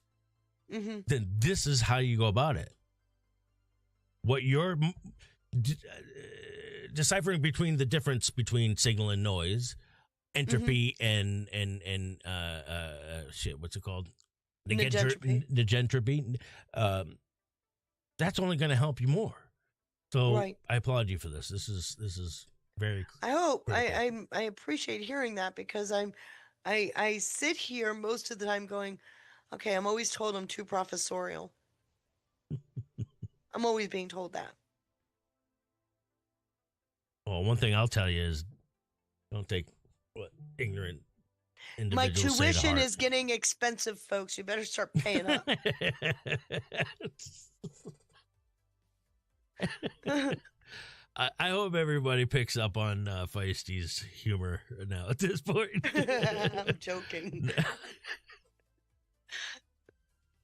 But anyway, that's why I brought that slide in. Mhm. And so where we're at is then looking at the attractor states, okay? Because the noise, the system will settle into the attractor that's most dominant. Mhm. And there's various states that it sets into. Entropy focuses on keeping things out of discombobulated, where negentropy looks for clarity. Clarity. Oh, yes, that really helps. Mhm. Yep, that really helps. So if we want to lock the system in to something that's a lot more stable, a lot more positive, then we need to be active participants in seeking clarity. Remember the system versus, if you remember this is all about a system, it's easier to do this. And so what gets amplified is what gets dominated. So becomes dominant rather. Mhm. So whatever is amplified, if you stay over here, if you chase the negentropy, Mhm. this doesn't get air. And the system will all systems naturally correct. Okay? So what we want to see is an amplification of this side so that it's dominant, and then we can get the attractor that we're looking for. What is an attractor? These are states that systems go into. Remember, I showed you the stable state before, right? Where you have trust. And an unstable state, trust goes down. Mhm. So if we're in a prolonged day, which is chaos, we have continuous instability. It's just, there's no equilibrium. B is stable. So A is unsettled, Mhm. discombobulated. B is stable.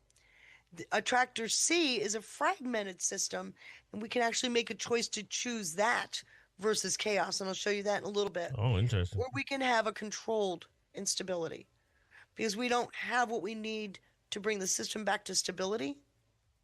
So we control the instability. Sounds like Antifa. Could be. Or NGOs, Marxist NGOs, maybe. The real thing, though, is you want to, using negentropy, bring us to a bifurcation point that will help us bring stability back. Remember, negentropy is negative. Yep. Explain for folks an Bifurcation analogy. point. Yeah, but thank you. Bifurcation. Yeah. A bifurcation point is where it's literally the oh shit moment. You have to make a decision. You have no choice. And you've got to pick a clear path. Okay. You have no choice at all. Well said. So I wanted to show you this in action. Because when entropy dominates, we're in a state of prolonged chaos. Or we can go into a fragmented amount of chaos, which is persistent instability, but we can give the illusion that things are a lot more stable than they are. Or we can go to full stability. Which noise can contribute to that. Right. So pull systems into outcomes.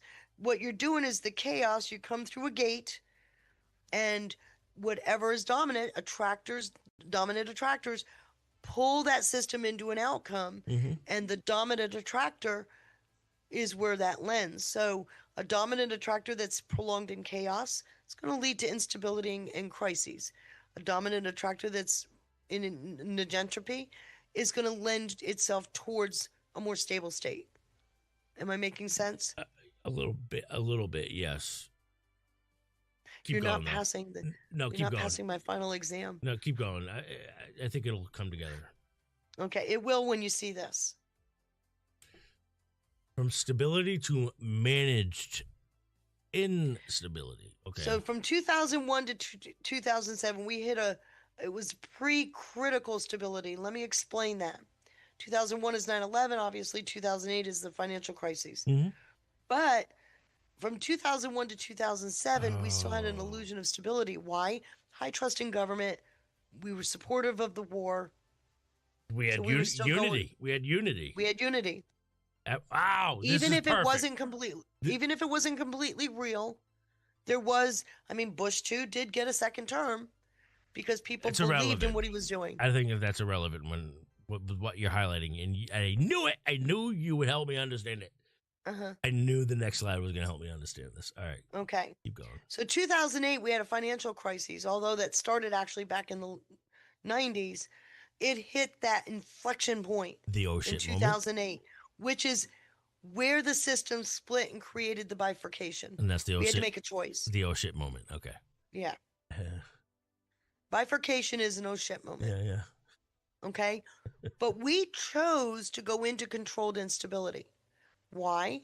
Because we didn't have the tools needed to bring us back to full stability. Why? And this is where reading the 9/11 Commission report, understanding what's been going on in the shadow banking, understanding all the chaos in each of the three sides of the triangle. This is where that organic research comes in real handy. This is where everybody goes to Hegelianism with this. But it's not Hegelian here. So To wait, be in a state of controlled instability, you use more feedback loops. Can you have both happen? Can you have both? Yeah, but remember, just think, Hegelian will solve one problem. That's it. Feedback loops solve not just one problem, it can solve multiple problems at the same time because it's constantly using, like a thermostat, checking the temperature of the system to see where it's got to be corrective action. This is the first time I've ever considered Hegelianism being singular, not plural. That's what it is. Solutions. Like I can never look it would up. have. I never would have ever thought that it wouldn't mean problem, reaction, It solutions. was Hegelian in that one post where they were talking about, was it terrorists or gangs at that church? That was Hegelian. They were saying that they had the graffiti, they were attacking the church. When you watch the video, they're playing basketball. Okay, so That was Hegelian. Why? The thesis was they're attacking the church. You watch the video, you look at the graffiti, you see the synthesis. oh, yeah. The antithesis is no, that is not an issue. And it went away. That's Hegelian. Yeah, so Hegelian really actually happens a lot less than we think because how often are things just singular issues or singular solutions? You can, within feedback loops, have Hegelian going on. Oh, okay. But remember that it's not looking at the entire problem. Okay. In a complicated system with a lot of pieces of chaos, Hegelian would fall. It'll leave you with a fragmented system. And it's not solving the bigger problem. Okay. Okay. So in 2012, we went into controlled instability. What happened in 2012? You remember? Between 2008 to 2012, what happened in 2012? Oh. 20. Many things happened. Obama's second term. That was the first thing. I didn't think. I thought you were talking something bigger than that. But that was the first thought I had. But it was Obama's second term. But what did we get out of the first term? You got Dodd-Frank. Obamacare made it through the Supreme Court. Remember? Yeah. You've got, you had ISIS became big in 2012. Things started to blow up. But we went in to controlled instability, externally maintained, continuous intervention. What do you mean by externally maintained? The whole idea of trying to manage instability. Yeah. The government wasn't able to do that. So you had Oh. rules, laws, Outsourced. money. This is the growth of the administrative state. And under Obama's second term, especially, Yep. the government almost doubled in Shadow size. government. This is where the the deep state. This is where the deep state grew. But it was all in an effort to keep everything working. You're not lending nefarious intention at all behind this. I can't speak for who's nefarious, who isn't. I'm telling you how a system operates. The intent is to keep everything working, and it uses any means it can get its hands on. Is there nefarious intent in there? Of course there is. Right. What is the key rule of nefarious intent? You distort incentives. Wow, which makes it really difficult for people to wrap their minds around. Especially Which is why I'm saying stick with the signal, not the people. Gotcha. Okay. Now you see the reasoning behind it, right? 100%. We got to 2020, we had a stress test. It was COVID. What happened? We literally shut down the economy for a month. Mm-hmm. That stress test proved we were resilient, though. We not only bounced back economically, we gained 15%. That was talked about a lot, too. Yes. Of all countries, it would be America that would bounce back the strongest. We bounced back and very the fastest. Strong. Yep. And then from 2022 to now, the controlled instability is being intensified. And so this is why you're feeling this, oh my God, I can't take it anymore. You just got all this noise all around your head. The feedback loops are going faster and faster. More chaos is coming in, more feedback goes in, right? So you got entropy, negentropy, entropy, and it's just this whirlwind. Remember, I showed you the triggers. All these different stories have their own element of chaos. Now we've got at least 6 all up in the air at once. Which usually means that that we're reaching some sort of inflection point, right? Okay, that's coming because, yes, the more noise there is, typically it's trying to hide a huge transition. And I can go back and show you the slide. Oh. The liquidity crisis. I didn't. Remember the trigger? So, trying to hide. I didn't think about that part. It's there's something big that the noise is trying to suppress. Ooh. Well, which is, I think, what a lot of us are subconsciously thinking, that all this controlled op, possible controlled op, limited hangout noise happening right now is either hiding something or is preventing something from happening. It is reactionary. Yeah. Oh, yeah. Yeah. So let me break this down. Wow, we were in a stable state in 2001. Don't you love this slide? I love all of it. This slide kicked my ass. It took me 4 days to build this one. Oh, my gosh. You got to make this available for folks. I don't know how you can do it, but I will figure it out. Okay. I promise you. Yep. Buy my book. Because I've already seen a couple of people in the chat say that they would like to buy my book, he said. All right. So in 2001, we were in a stable state. Okay. Okay. You had 9/11. When it says stable attractor not taken, what it means is we didn't have the conditions to go back to stable state. So the bifurcation is, where do we go? We also saw chaos attractor collapse. So we didn't take the chaos route. There's the bifurcation, right? Yeah. We instead went into managed instability. It's a completely managed system. And what we were containing is the natural fragmented behavior that happens. Yep. But it was unstable and bound But look what happened to that. As we're managing it at one level, it's creating pockets of instability elsewhere. Can I talk to the states? Yes. Election fraud. Yes. Public benefit fraud, all of that stuff going on. So what you've got is you've got the main, you notice the chess pieces, isn't that a cool addition? You got the main instability that we're trying to manage, and managing and containing the contagions, if you will. Even though it's all fragmented, we got our arms around it somewhat.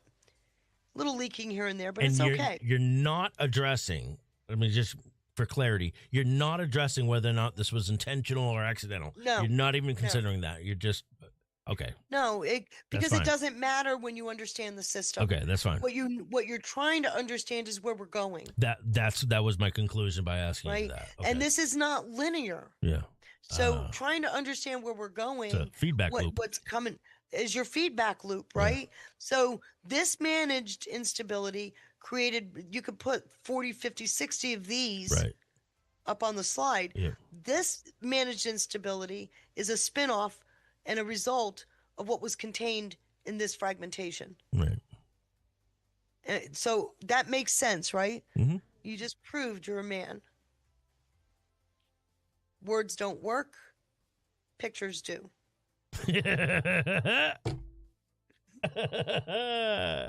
All right, so you did all this work just for this man. Okay, I got you. I had to put, because this But I'm not simple-minded, right? This picture, no, you're not simple-minded. It's always been true. I've had the picture here. I broke it down here, blurred the background, made this stand out, and all of a sudden you're getting it. I was actually going to say that earlier. Make the background less noisy. Yeah, don't tell me. That came out so dark. I had to use PowerPoint, and it makes it muddy. So this one, I was able to get through it. Good. But what you look at when you're looking at a managed instability, which is purple, by the way, what you're looking at is you've got to have a lot of coordination. This is why the fragmentation of the silos with Joe and Michael came out.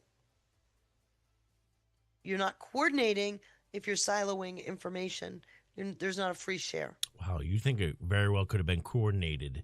Michael Caputo following up Joe Kent. I absolutely believe that. And maybe even some other similar There's other issues. ones that we aren't addressing right now, but just using those two as an example. So what we're doing, though, to maintain our stability is there's a constant intervention process going on.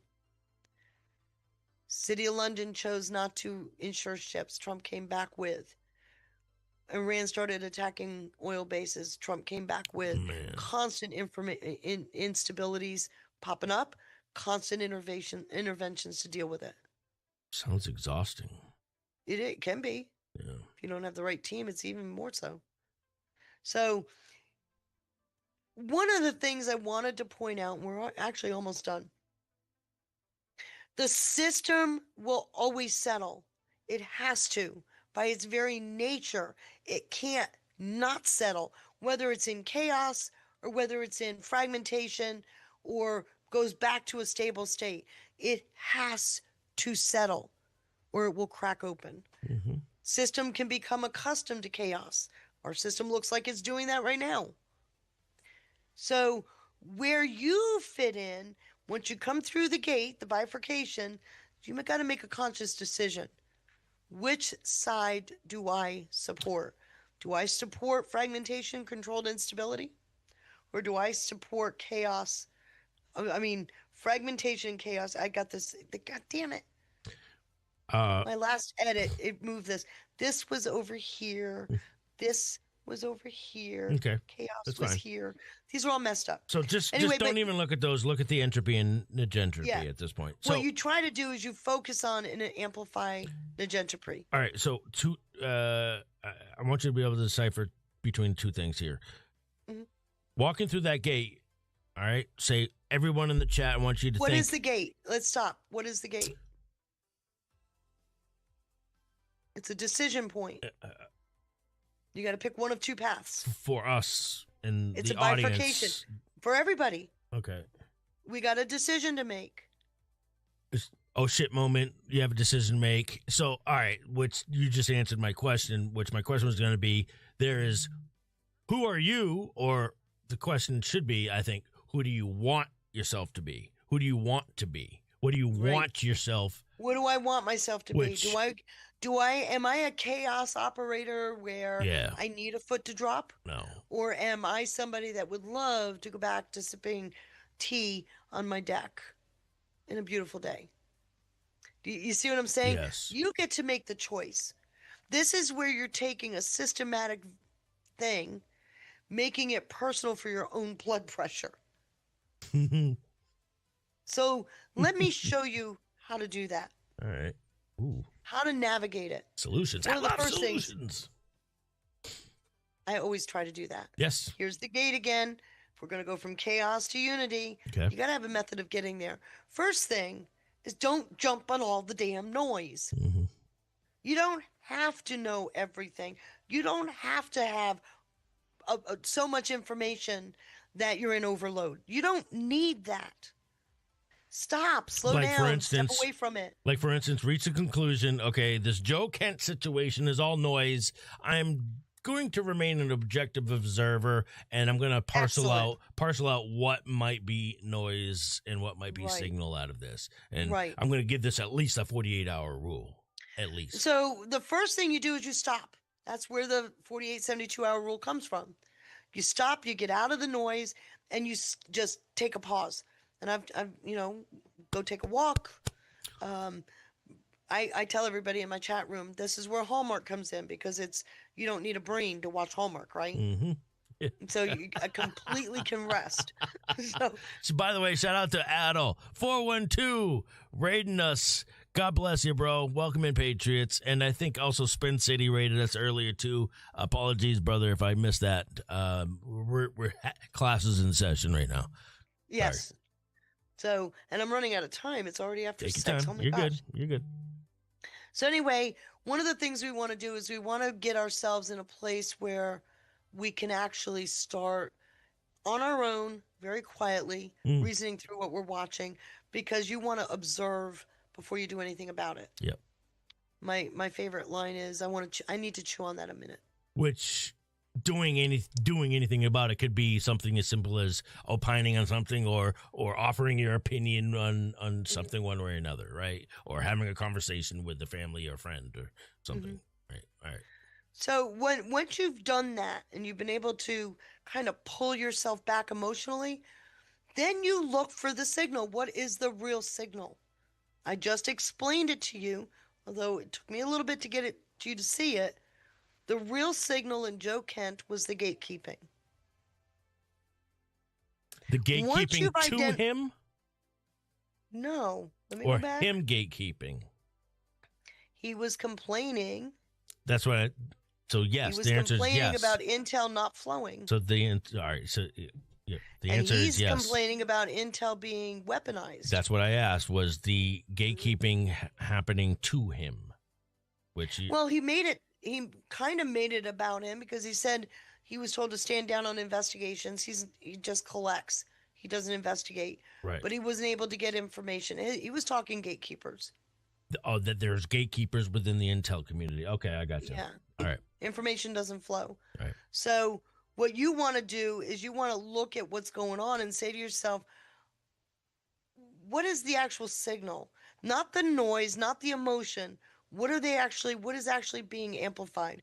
And whatever that is, you track it. Leave the rest alone. I'm not tracking anything to do with Joe Kent. I am tracking all kinds of little signals that have been coming out to show you that weaponization of government is front and center. Trump, Mueller, all that. Oh, Okay? the Mueller. Oh gosh, the timing is incredible. Isn't it though? Oh my gosh. And it is my prayer that someday people will get what Mueller was really doing. By the way, it wasn't Mueller that prosecuted anybody. It was Weissman was the lead investigator. Right. People need to understand that. Which I somehow I get it in my head that this being able to really decipher between all of this right now can certainly help you be able to prophesy things in the future. I don't know. It feels like it, right? It does. Like Mueller, gosh, if you were savvy to all but this, I called that back in 2018. I was kicked to the. Believe it or not, I took a lot of heat on that one. That's not going to happen here. This one here, once you've understood what the signal was and the dominant patterns, then you can align with those forces that are stabilizing. You will learn to pick out the negentropy. You will learn to understand what is settling it down, turning the heat down. Once you've done that, then you become a force in the system that is tamping down. You become a negentropy, right? Mm-hmm. I don't know. What do you call it? You become. I don't know what you would call that. I don't know. I don't know either. But you don't. But you don't navigate crises by fighting your way through it. You actually just align your forces. Remember, one of the key things about negentropy is forces align. And I said to you, this is one of the most powerful, because when 5 of us are over here all unified, that one noise over there gets drowned out. Yep. And you can see the system shift, because then we become the dominant attractor. And you have a better chance of stability. Wow. There you go. Wow. So, one of my frustrating things, I was editing that slide. It kept doing all kinds of weird shit. In fact, if you look carefully, I had to tweak it myself because I couldn't get it to do it.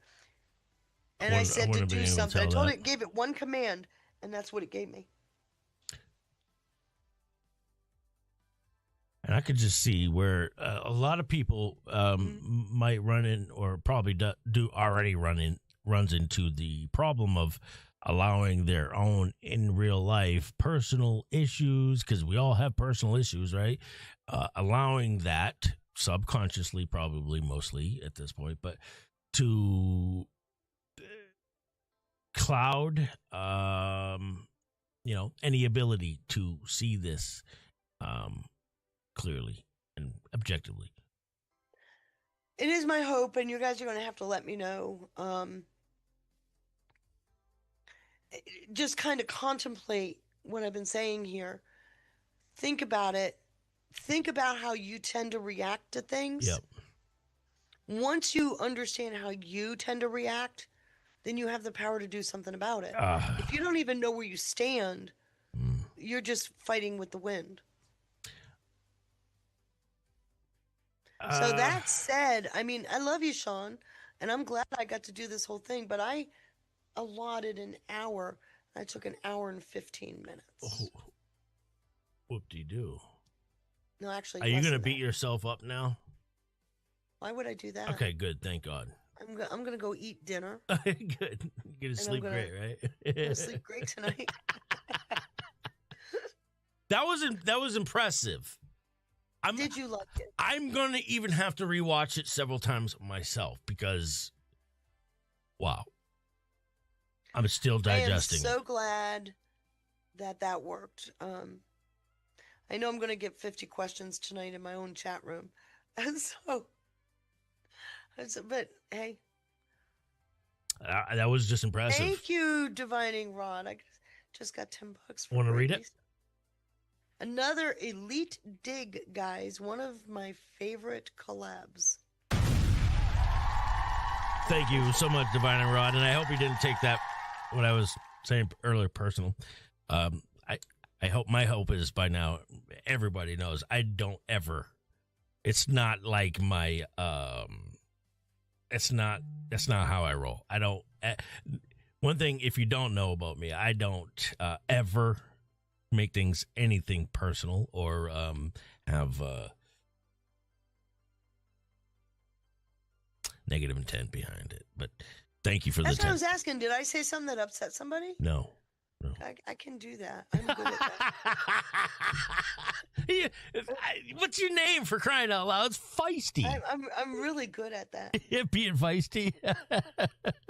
Yeah, there's another word that's more often used, but feisty is kind of a good umbrella. Well, again, the fact that you and I not only tolerate each other, but actually like embrace each other. Tolerate? Yeah, I mean, my God, this is more than tolerate. I know. Tolerate, I'll just sit here like this all the time. That's the first indicator, right? No, I absolutely adore being on air with you. Likewise. It just feels so natural. It does. It does. It is. Yep. There's no. In fact, we don't even prepare for shows. Do you realize that? Other than I do my digs. I knew this was coming. Feisty digs. Yes, I knew it was coming.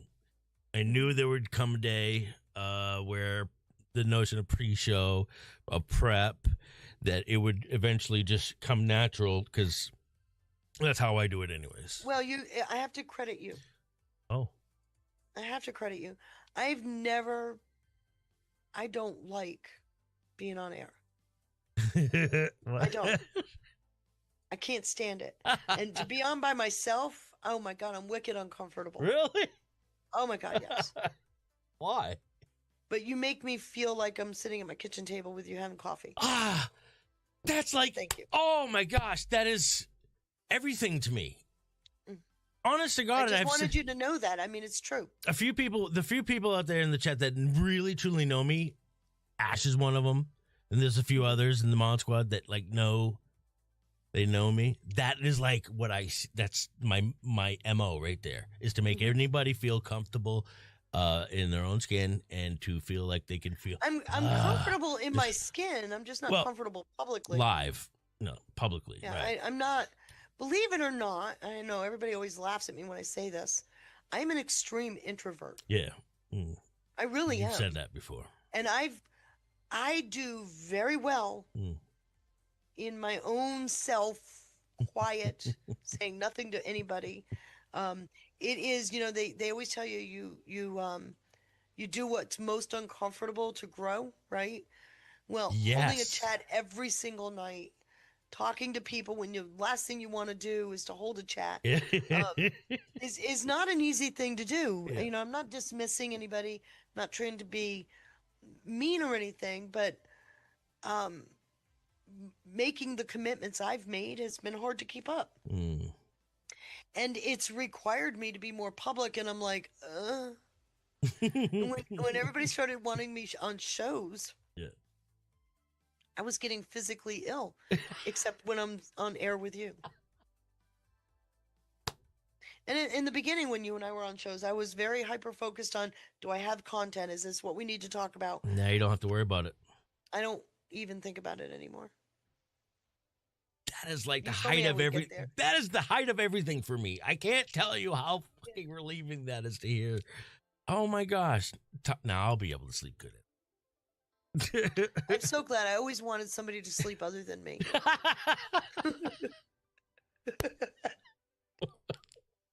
That was my Saturday night. Babies don't sleep as good as I slept Saturday night. I was on the computer Saturday night. I can't. So much so, I did something. I got to go to confession. I didn't lay down. Ash just said it in the Rumble chat. What did she just say? Can you read it? I don't know what she say. Music to his ears, Feisty. I always enjoy doing shows with Sean too. I know, it's wonderful. You're very easy to be on air with. That's like my goal in life, is to make it. I've actually been in people's presence before where they felt intimidated, and I'm like, what? Can I do something to just make you feel comfortable right now? I'll pick my nose or like slap myself in the face. I'll do whatever it takes just so you feel comfortable. Because it makes me uncomfortable when I see other people uncomfortable, and I just don't like it. Well, but that's me. I've always been that way. Well, when I first was asked to be a professor at a university, oh my God, you would have thought I was being asked to walk the final mile. You are a professor at a university right now. The University. So I was really, I was a wreck. When the district judge called me, you could have knocked me over with a feather. I think I died, actually, when he told me he'd been monitoring my class. I was like, I was teaching the legal principles of human resources, and a district judge calls me. How would you react? The old me or the new me? Because there's two different. I don't care. Any me. A district judge calls you, you're kind of like. So when he started telling me, he said, "You're a natural at this." I was like. A part of me would want to ask. Do you have anything constructive? Any constructive criticism? He used to teach the class. Yeah. And he was monitoring. You are a natural at it, by the way. He was monitoring how I taught it. And he was calling to give me kudos because the way I taught was very different from the way he taught it. He was coming at it from a very legalistic. I come at it from a very practical implication. Mm-hmm. trying to readily use. What was the I'm showing. topic? Legal principles of HR. Legal principles of Yeah, I had to HR, human teach- resources. Yeah, I got the book still. I taught it for over 5 years. It The was just my title makes it course. sound boring, but I bet you the topic's not boring. I didn't make it boring. I bet you didn't. I had some great skills. Because I would have been bored. Right? I mean, today we're going to learn about the Equal Employment Opportunity Act. Class, get your notebook. No. So when you also the word principles, you mean the actual laws of You were teaching human the law and how to resources. implement them. Yeah. Okay. Yeah. Oh, that's different. So, but he called and he told me Nobody that. likes human resources. And by then the he way. started giggling because I realized I literally bit the inside of my cheek because I'm still trying to process that a sitting district judge Yeah. is on the phone with me. But I suddenly the sweat, Yeah. my clothes got a little sticky. And I'm like, oh my God. I couldn't hear what he was saying because the panic Yeah. just went out the top of my head. And I'm not one to easily panic. I did that day. Yeah. And then he says to me, he says, well, I got some advice for you. And I'm going, here it comes. He said, where the hell did you get that duck? Because I used to, when people get things right, Yeah. I would squeeze the Aflac duck. Yeah. Aflac.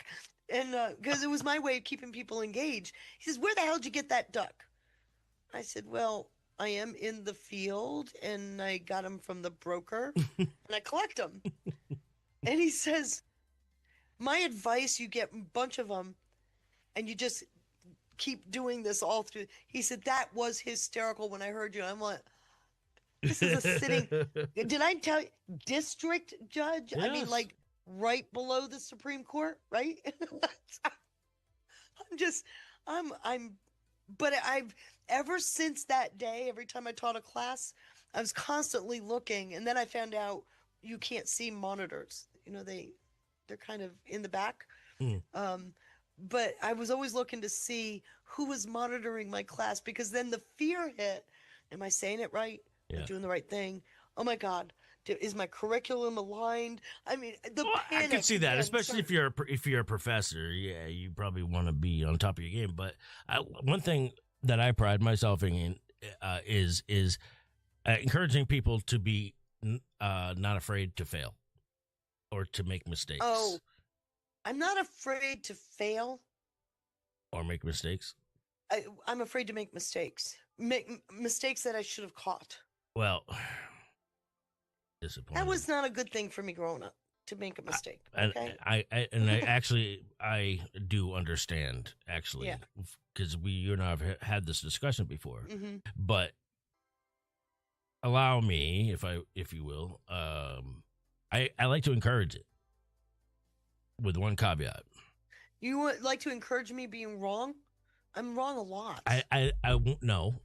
I make That's a not lot what of I said. self-correction. What I said was I like to encourage you to be okay with being wrong occasionally, but with one caveat: as long as you own it. Oh, I have no problem with owning. And I know you don't, but this is where I like to encourage people. Like, don't Mhm. ever be afraid to be wrong about something.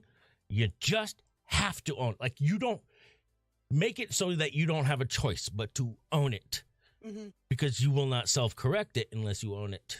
You may, but over time. But I But you would do argue, have to accept your human condition of not being the smartest. a lot of people don't, though, and pride Honest. themselves in being a know-it-all, and that to me is a very Which really amazes me because this movement, by very definition, I know. should have increased humility. I know. And I'm It- kind of it- surprised. I've seen it ebb and flow, though. I've seen it, not too long ago, it reached points like that, but as of late, yeah, it's kind of a little bit, but I suspect we'll get back to that point. Maybe a little bit of entropy and negentropy will lend to it. You're using the Yeah. word? I'm going to mark that in my brain. John, use the words. That's an A. Student professor, everybody. Now I'm going to be listening to see how many times you use the words. Well, God bless you. And thank you for blowing my mind yet again, Feisty. Yeah, now I got to come up with another topic. So you guys going to have to help me come up with another dig topic. Oh, listen. All right, I'm sure something will pop up. All right, what popped up this week? Last week was Joe Kent. Well, I approached the Joe. I told you about Joe Kent. Well, that's what contributed to this topic, right? Mm-hmm. Just like, who knows, we didn't even get around to the Supreme Court thing. That was hysterical, though. Yep. I'll address that. We did. I talked about it. A little bit. About the dissent and go know the question. Yeah, and I'll address that and play some of the audio sound bites for tonight, the news, for anybody who wants to join. That'll be at 9:30 p.m. tonight, everybody. Hope to see you all there. I've got my own chat going on. What do you got going on tonight, this week? Yeah, with me. What did we do last week? I think we did lifting the veil. Yeah, lifting the veil. So I think you'll be on with me. I'm on. It needed to be said on Friday, and I got my show on Wednesday. Yeah. So everybody, make sure you're following Feisty. By the way, I got, after the last time we were on air, I got several. Thank you, everybody. Several people contributed to me. I was going to say, yeah, that was my next thing. I begin to tell you how much I appreciate that. I really do. I got it here. What is it? Feisty Cat 17. $sign Feisty Cat 17. Whether it's Venmo or Cash App. Yep, I'm both. I really do appreciate that. Yeah. For anybody who wants to support Feisty's research, which not obligated, of course. Same with here, but $sign Feisty Cat 17. Thank you, Feisty. I will definitely see you. Can't wait to see you on Friday for It Need to Be Said, 10 p.m. And, I got a couple of thank yous. I almost forgot. I just saw GoPill. Ziggy says, thank you, Feisty. Thanks, Sean. God bless you. Ziggy, thank you so much. Also, thank you to... I see Marissa out there. She's so sweet. What do we got? I think I missed a couple. Wonderworld, yes, thank you for the cookie. Awesome info, Feisty.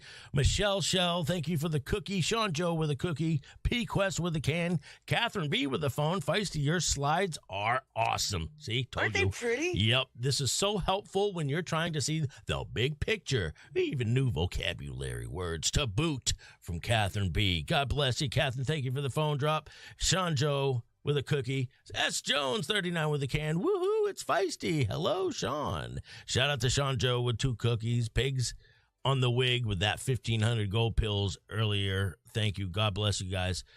I hope I got everybody. Didn't miss any Rumble rants. Thank you, Divining Rod. I think I just saw a Pinata sighting even in the chat. Really? Hey, Pinata. Shout out to Pinata. I got to get him on with us sometime. That would be fun. Yes. And shout out to Adel for the raid, Spin City for the raid. I'll see you guys all tonight. Feisty, final thoughts? Keep hanging in. I mean, the crazier it gets, the closer we are. Right. It's because the system can't handle crazy. By the way, I forgot to mention this. Please. In the chaos theory, chaos only has a lifespan of 30 to 120 days. Oh, there's a great account on X. Matter of fact, I can't think of her name off the top of my head. She covers this stuff. Exactly what we've been talking about. The patterns, the data, and the patterns. Right. And what that usually obviously leads to. A small regional chaos. Oh, what the heck? But when you got chaos that goes more than 130 days, you're at a chaos where the system can fall in on itself. So the chaos really started to go off the charts right at the jump of the year. Just, it's not really linear, but something breaks before June, guys. Before June. Ooh, prophesy. Something has to, because you've got several triggers that are coming due. Right? Yep. No, you have historical references, but it doesn't mean that this is going to be over. Please, yeah. Please understand. It's on not to linear. the next one, right? Mm-hmm. But something has to break. And once it starts to break, then it, quote, somebody wise told us it cannot go slow. Right? All right. Yeah. So something's coming. And Hutchie over there in Wow, Rumble with a thank $10 you. Rumble rant says, thank you, Feisty, for all your hard work. It is pretty darn amazing, he says. Shout out to Hutchie. I appreciate it. All right, guys. I will see you guys all later on tonight, I hope. If not, then have a great week, rest of your week. And God bless you all. Stay safe, stay dangerous, Patriots. Have God a nice... bless everybody. Thank you. Bye-bye.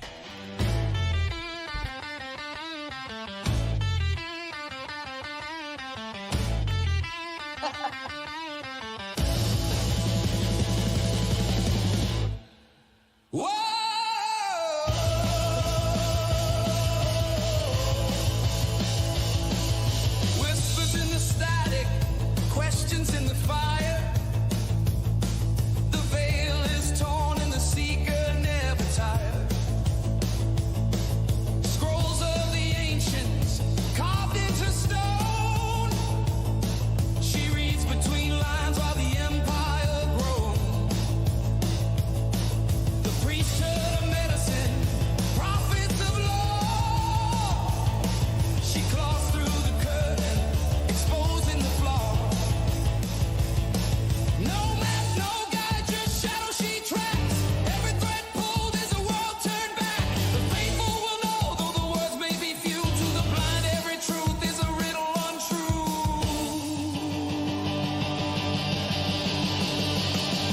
Claws of reason, eyes of flame, unmasking the player in the shadow game, where the silence breaks, the hidden shade. She names the unspoken, the world away.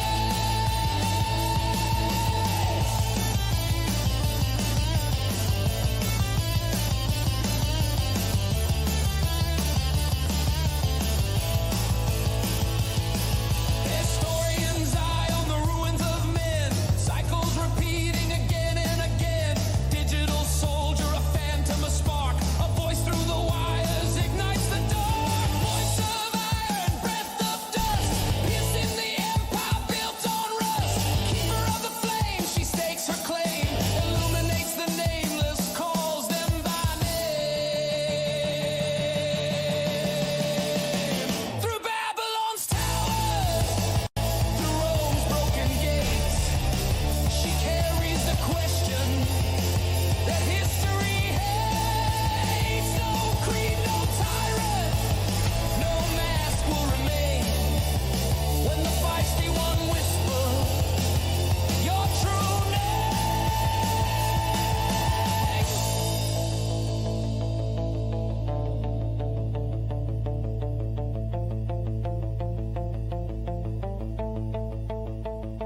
Claws of reason, eyes of flame, unmasking the players in the shadowed game, where the silence breaks, the hidden shakes. She names the unspoken, the world away.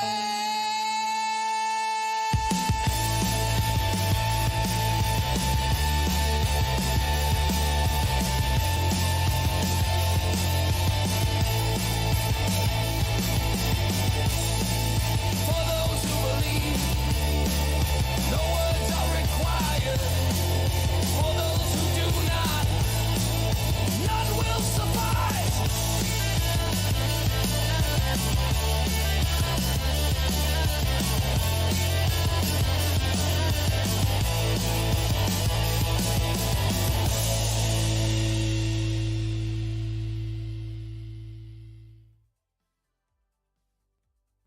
Welcome to America Rising Media.